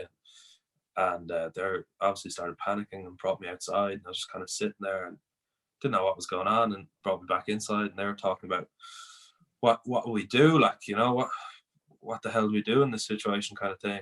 I remember the first thing that was said was like, do we go to John of God's? And John of God's is a mental hospital which is right beside my house. And I remember just being like, how ironic it was, kind of, because growing up, like, it was always a joke that, you get dropped home by a friend or whatnot, and you pass by John of God's. It's like, oh, you're gonna end up there one day, like, oh, that's for you. No wonder you're living there. And it just always this kind of running joke. And not that, you know, mental health's a joke at all, but you know how it is when you're younger. But and I was like, I can't believe this. Like, I'm going to be going to John of God's. Like, this is mad. But I knew I wanted to go to the hospital. Like, I knew I had to go to the hospital, but I couldn't speak up. Like, ego was in the depths of my, you know, whatever this episode was, and however much I'd lost my mind. Like, it's funny how the ego would still creep up, and it's like, oh no, what would the neighbors think? You know, what would your friends say? Like, you know, and that kind of struck me. But eventually it was decided, yeah, someone said we go to hospital, and they're like, what do you think, Jack? What do you think? And I was just kind of lying into the couch like this, and I was like, I don't mind. And I remember my mom like tried to like grab me. I was like clinging onto the side of the couch, and she tried to like grab me to hug me, and I was like, don't touch me, like I'm so dizzy, like I can't. And that was a particularly bad scene that I remember, because she was awful shocked, and yeah, it wasn't very nice. We went to the hospital. It took a while to get seen to. It was Christmas Day, and I just remember. Is it? Yeah, Vincent's, yeah, dea-ghuí, and I just remember doing loops outside, walking in the air, just waiting to be called, being like, I can't do this anymore. Like, this is like, I need to be seen to now. I need to be put under. Like, I need someone to hit me over the head. Like, I can't continue this. And I just kept walking around the circle, being like, I can't. Like, I'll get by this. I'll be fine. And it was mad. Like, it was very similar to, I ran a marathon, I don't know, last year maybe, or maybe the year before, I can't remember, but I recognized in that moment that this is the exact same experience I had mentally as running a marathon at the very worst point. Yeah, it was that, like, you really can't continue. You can't continue this. Like, this isn't going to work. And it's funny how, obviously, it's like a very, I don't know, it's a very inner part of yourself that is basically last resort. Like, you know, that's like, you can't keep going. Oh, come on, you have to try and keep going. And I don't want to get. I don't want to sidetrack too much. How many miles in were you at this point? Do you want me asking? In the marathon, in the 30-kilometer zone. So, and a good bit left. 42. Like, yeah. But then what? But also, no, from probably like kilometer 10 onwards, like, I hadn't trained for it. No, it's fairly unfit. It was a nightmare situation. But yeah, I remember it was pretty bad around 30 or so. And then did that go away? That feeling during the marathon? Yes. It went away. I remember I was crying. I was in so much pain. I was physically crying, and you had your name on your thing, and there's people in the crowd being like, it was in Barcelona, and they're like, "Vamos, Jack, vamos!" And I turned to him like, "What the fuck do you want me to do?" Like, I'm in floods of tears. Like, I can't move. Like, I can't even walk. But I remember this one woman, like, I screamed in pain. I like pulled up, and this one woman like said, she came beside me, was like, "Look, I'm running in intervals till the end. Like, do you want to come with me?" kind of thing. And I was like, no, like, I've got to do this myself, kind of thing. Like, thanks, go on. And that just gave me such strength that I was like, boom, I'm ready to go. So she saved my life, whoever she is. But yeah, God bless her. Wouldn't be here today without her. Where was Ivan, by the way? Ivan was miles ahead of me. Like, cruising. No? Not at all. No, he was cruising from day one. He was just. What time did you end up with? I was 4 hours and 23, and Ivan was 4:03 or something. Okay, good stuff. Yeah, it wasn't bad. So you felt this awful suffering, let's call it. What time of the day was this now in Vincent's when you probably 9 in the evening or the night time. I'd say so, around that 10 maybe. Okay. Yeah. What happened from there was I eventually got seen to, and I got a heavy dose of painkillers and 2 sets of drips, and yeah, they took bloods and all that kind of stuff, and eventually I came back to myself, and it kind of went away, and it was a pretty awful experience, but I came back and was like, okay, thank God. And then after a couple of hours of farting around, they came back to me and was like, yeah, you had a flu and a pretty bad fever. And I was like, well, to be honest, I could have told that myself. Like, the reason why I came in was because I fully lost control of my mind, you know, and it was just, I can't have that happen again. Like that, Yes. that's not right. And they're like, do you want to see a psychiatrist? And I was like, yeah, please. Like, and as soon as I saw the psychiatrist, I realized that she couldn't do anything for me because it was in A&E, and her job was basically like, do we institutionalize them or not? And at this point, I kind of got my senses back around, and yeah, I was like, no, look, I'm fine, but you know, I'm not well at all. But you know, I So can tell you where I am. let's call it an episode. Is that okay? What do you call that? Yeah. The episode had finished, but you knew yourself, come on, like I'm not cured, right? Yeah, no, not at all. Yeah. But she couldn't really help you. You were in limbo in a way there. Yeah. She either had to send you away like a madman, or just you're back and you're fine, or nothing. Yeah, or nothing, because she's in A&E. Like, it's not gonna be like, yeah, come back and see me next Tuesday kind of thing, you know. But yeah, and I just getting the same questions. Like, I've had the same questions before from like the GP and like even, and then the counselor and just the same questions. And I was like, here, look, I've been through this so many times, and I kind of know myself what's going on, but I don't know what's going on. But I can see that you can't really do anything for me. And yeah, and then so I left, and I was like, they were like, yeah, you're good to go. And I thought I was going to be staying in overnight, and I kind of wanted to be honest, because I didn't feel safe to go home. Like, I didn't feel all right at all. And they were like, yeah, look, you're good to go. And I was like, but like, I don't feel any more equipped to deal with this if it happens again. Like, what will I do if it happens again? And they're like, yeah, look, unfortunately, you're just going to have to come back in and basically repeat the process. And I don't know, is this fair to use this as an example of a phenomenon that was brought to my attention yesterday? I was reading for the very first time, I'm no expert, but Carl Jung, and he wrote, there's a book, I honestly don't even know what it's called, but I'm a few pages in, and he talks about treating someone as part of a problem, right, which has statistics and a scientific way of looking at it, versus treating someone like an individual, because really every single person is an exception to the rule, right? Yeah. And so no one actually fits the perfect statistical way of looking at things. But in this case, it wasn't even like that. It was, there's two boxes. If you don't fall into one of these two, exactly, yeah, and you weren't treated like a human being, really. And I'm not saying that to bash the system at all. Like, I'm not saying it's easy to deal with someone like you in your case, but you weren't, it seems, treated like a divine person, like, you know, like every person should be, really, or like one, just even a conscious person. You were just treated like I don't know, like a sick dog or something would be. Yeah. It was very unhuman or inhuman or something like that. I don't know. Yeah, look, it wasn't, but it was just, given the circumstances, she couldn't do anything for me. Exactly. She wasn't at fault.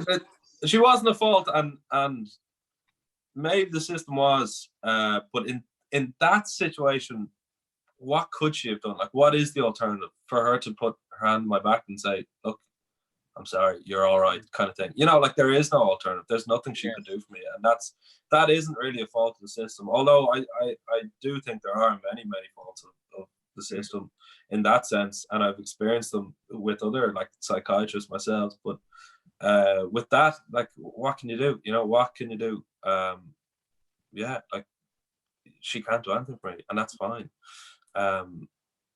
But yeah, so I went home then, a fairly shook up human, and at really at rock bottom, and really afraid of this thing happening to me again, and really just lost and clueless, and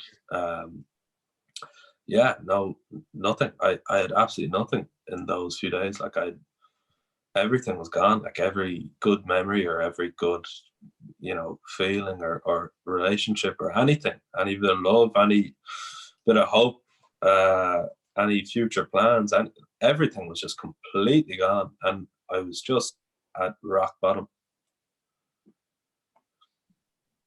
And then Did you go back to Here we Galway are. then? Did you go back to And Galway? then no, so and then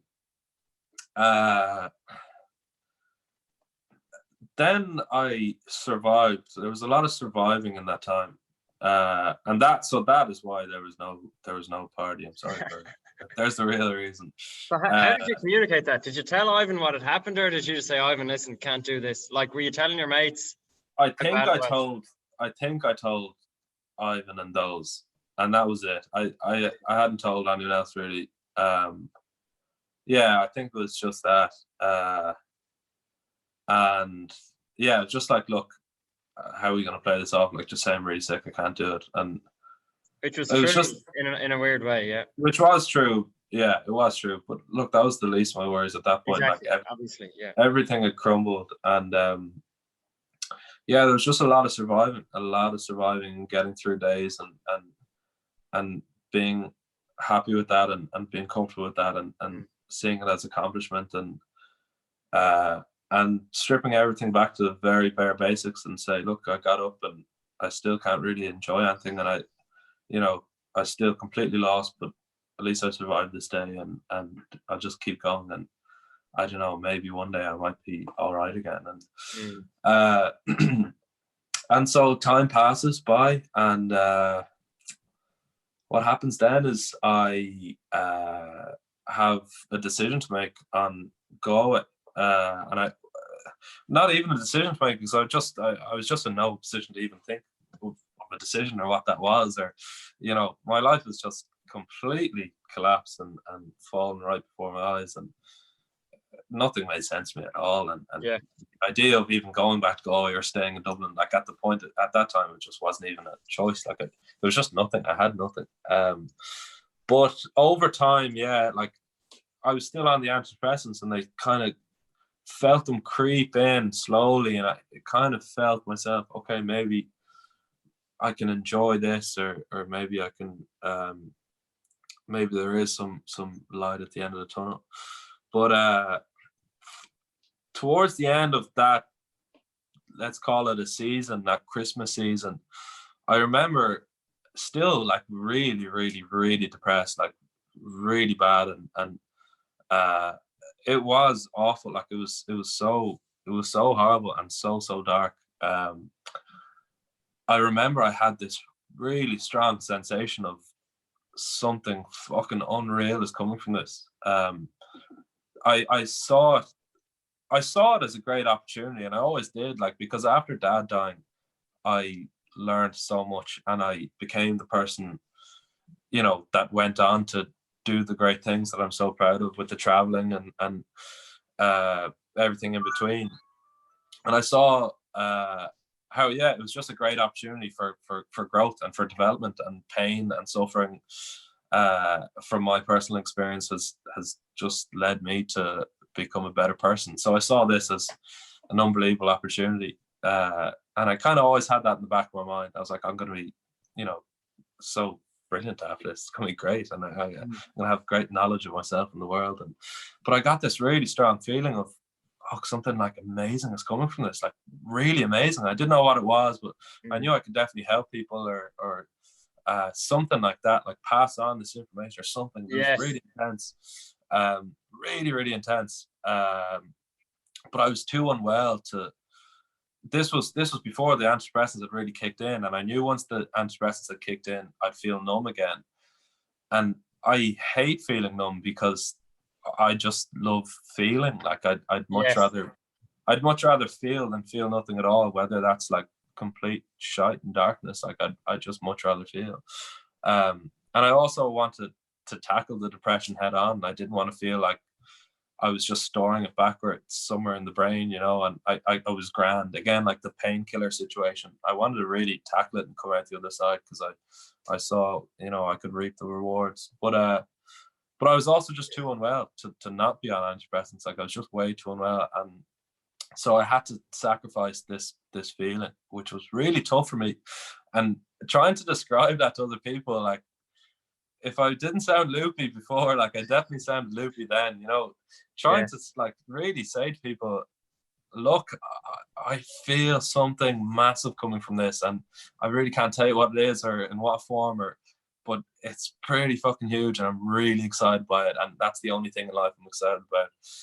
And I want to go off the antidepressants, and I know how shit that's going to be and how horrible. And I don't know if I'll be able to, or if I'll survive it. But I want to, and people are just looking at me like, no, that's not an option. Like, you can't do that. But people understood as well. Like, my mom really got it, and she understood. She because she knew me, like, you know, and she knew the kind of person I was, and same with counselor.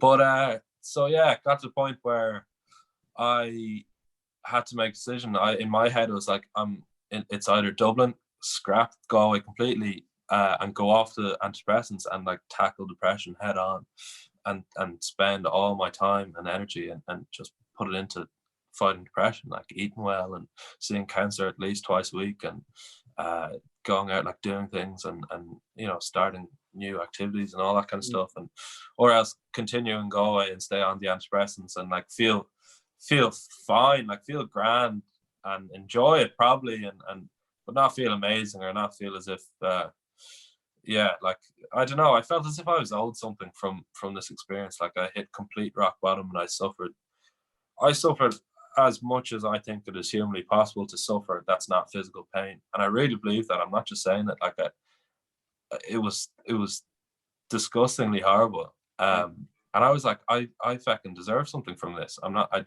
don't want to just be like grand and back to normal life and back to, oh yeah, you know, filter along. I was like, no, I want more than that. Like, this is not fair.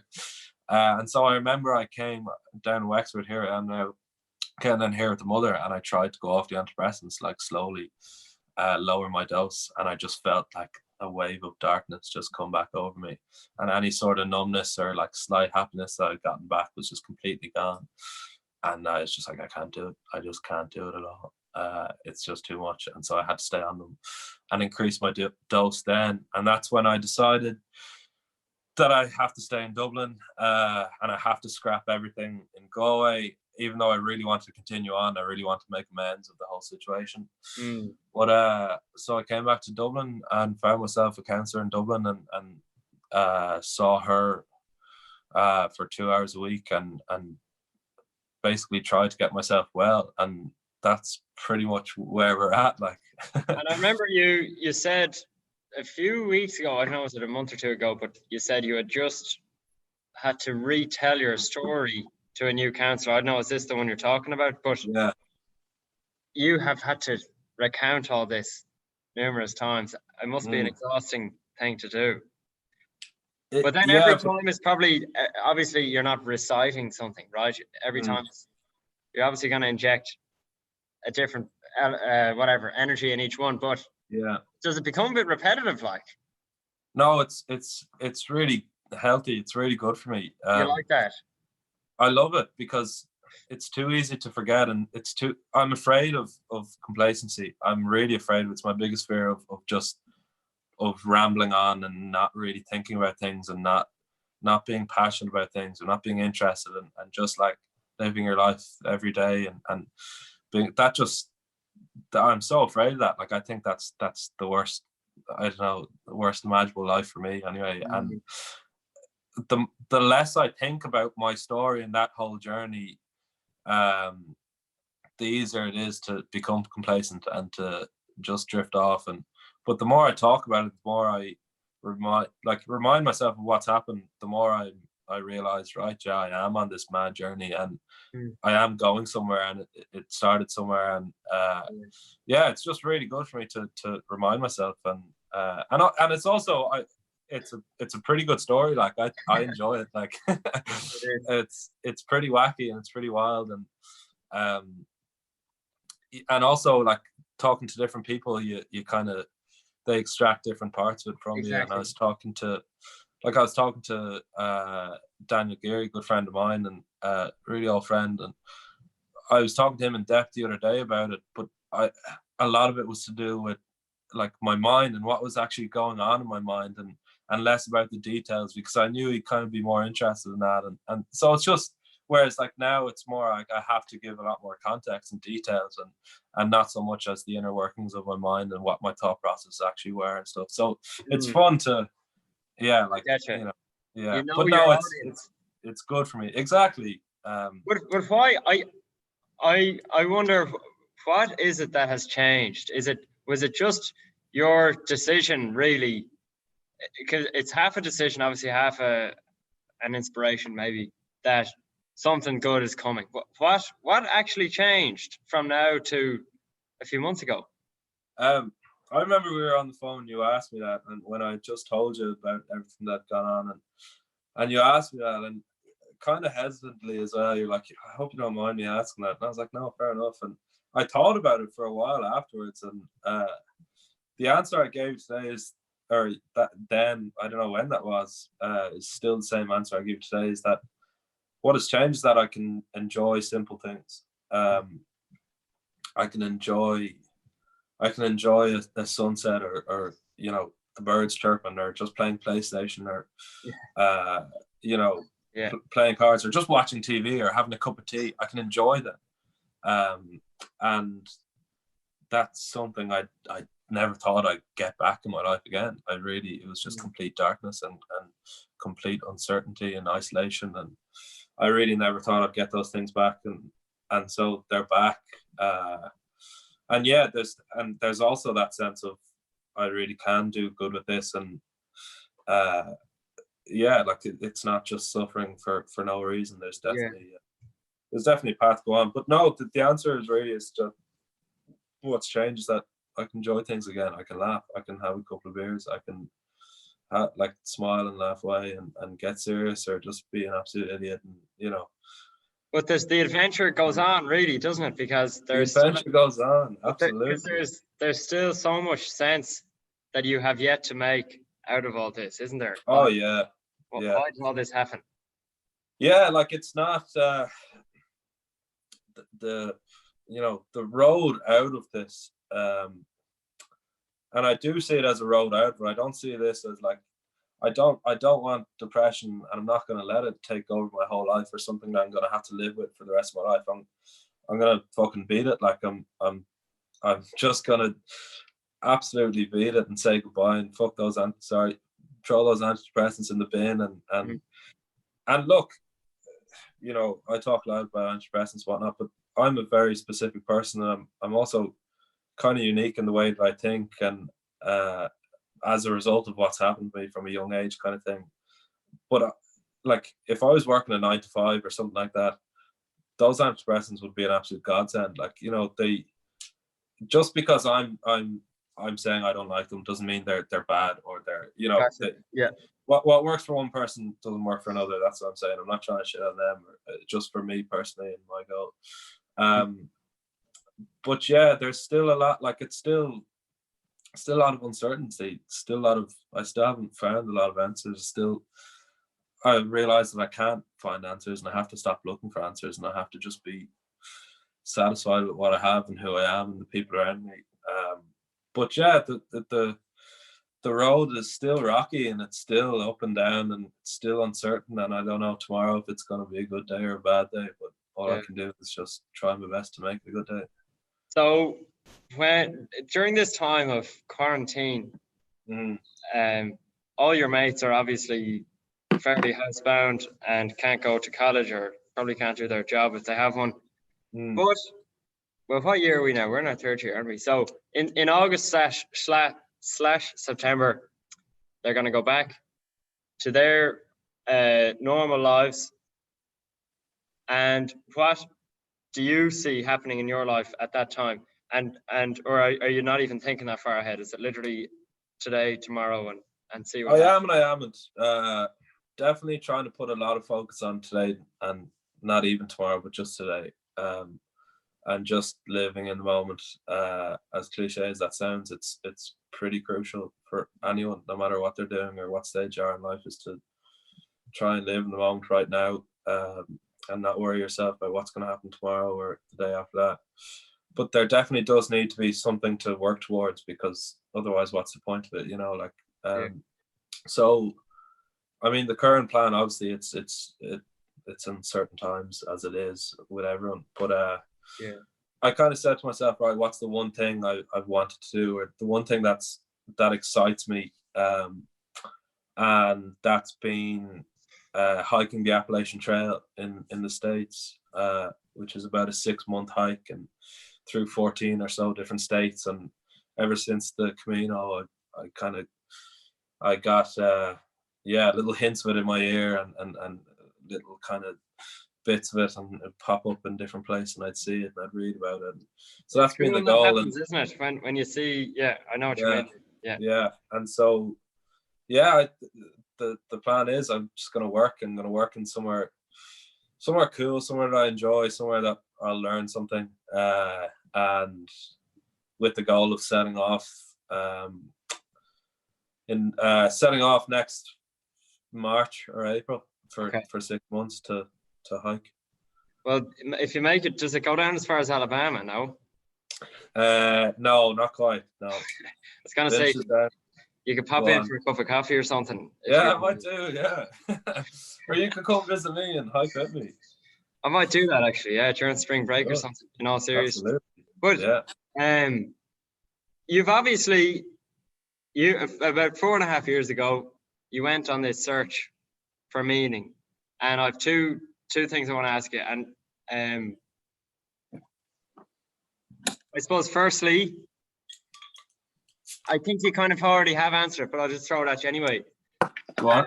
Have you found what you went looking for 4.5 years ago, or however long after you started, whenever you started on this quest for meaning? I found it and then I lost it. I'm looking to find it again. Yeah. And maybe I won't find it again. Maybe I'll find something completely new. But what I found is that the only meaning in life is the meaning you give it. And again, that does sound cliche, but it is true. And I wanted to give life this ultimate grand meaning, and I searched and searched through the inner workings of my mind for months and months, and got lost into the point of where I lost my mind completely and nearly went insane from it. And but what I realized after Dad died in those years was that my realization was life's short and life's there for living, and we only have one shot at it, and do whatever it is you want to do. Like, that was the meaning I had, and that has given me all these stories and all these amazing memories and these great adventures. And it's very simple. It's just that, just do it. Like, just do whatever you want, and don't be confined to a certain, system that tells you, or a certain kind of set of norms that tells you have to do this or do that. And if you are in that system, like, and you're enjoying it, that's not a bad thing. Go for it, but do whatever you want to do, and think about what you want to do, and don't say sorry for doing something that you want to do. And that's very simple. And I had that, and that, gave me great meaning and great passion and great just reason for exploring and to meet new people and to just be happy overall. But on a more deeper level, which is what the last good few months have been about, there's no meaning there. Like, I have to give up my search for that meaning on a much deeper and grander level about the universe and the world and why we're all here. And because it's just it's a harmful kind of alleyway to go down if you're not equipped. And especially for me, like, someone who is clinically depressed, like, they just don't go hand in hand. And I'm sure, no doubt, like, I'll be revisiting that question in years to come when I'm a bit more sounder of mind. But for now, it's just trying to reestablish that very, very simple meaning of that. Look, we're here, and that's all we know, and we're able to smile, and we're able to laugh, and we're pretty fucking lucky what we have around us. And we have one shot. Let's just live life and be happy about it. And that's what I'm trying to get back. Well, I think we might have come to the finish line for now. unless you have anything you're dying to say, like I've no real, I've nothing burning. Yeah, no, I think clearly this was clearly pretty off the cuff anyway. So yeah, there was no clear point in my mind. But if yeah, I don't know. No, the one thing I would like to say definitely is, well, I don't know how many people watch these things or whatnot, but I think right now there's about 10, but there will be there's up to 13 10. right now, and Go on the 13. exactly, probably a few fellas from Gonzaga, and Very good. I would say, well, no, I won't put a figure on how many will watch it. I'd say at least Either 100 way. will end up seeing this, and God knows how many more. Either way, the one thing that I would love to say is that it was so difficult for me to be honest with myself and then to be honest with other people about what was going on in my mind. And ego was a big part of that, you know, because I thought I was great and I thought I was amazing. But the truth is, without being open, without being honest, I wouldn't be here today. Like, I really wouldn't. And so all I would want to say is that it is fine. It is so okay to suffer, and it's so okay to be in pain, and it's so okay to admit that. Like, so okay. Not only to the point that it's okay, it's so beneficial. Like, it really is, and especially it's necessary. Especially now in this time, you know, when there's nothing to do, and it's just easy to drift off and to just distract yourself and get into these weird funks. And just don't be afraid to open up to people and to say what's on your mind, even if it's just a load of whack. Like, it will serve you in the long run. And also that there are better days. Like, I heard that a lot, like that, oh no, things gonna look up, and I just couldn't subscribe to it at all because of how dark everything was. But now that I'm here, there are better days, and like, it does get better. It really does, for anyone out there who is struggling or suffering. And as you said in the introduction, like, I experienced something that we all are going to, if we haven't before, experience, and that being death. But that's pain and suffering in general. And the point is, like, it's all around us and we can't escape it, but it's how we react to it. And it's okay. It's absolutely okay. It's okay to be in suffering. It's okay to be in pain, and a lot of good can come out of it. So just, yeah, keep going. Well, Jack, thanks a million for that. I always enjoy your company. Absolutely. And especially when it's funny, whenever we interact, there's long intervals in between times, but the conversation's always pretty long. Yeah. This is no different, but it's always a pleasure. And you obviously opened up your head and your life, and in a way that most people aren't willing to do, and that's very much appreciated. So thank you. Fergus, thanks for having me. Really appreciate it. Not at all. You look after yourself. I'll stop this stream here, and you can have some. You can take out the shots now instead of the bottle. Yeah, brilliant. Thank God. Cheers, Jeff. Cheers, Fergus. Take care. See you soon. Bye-bye.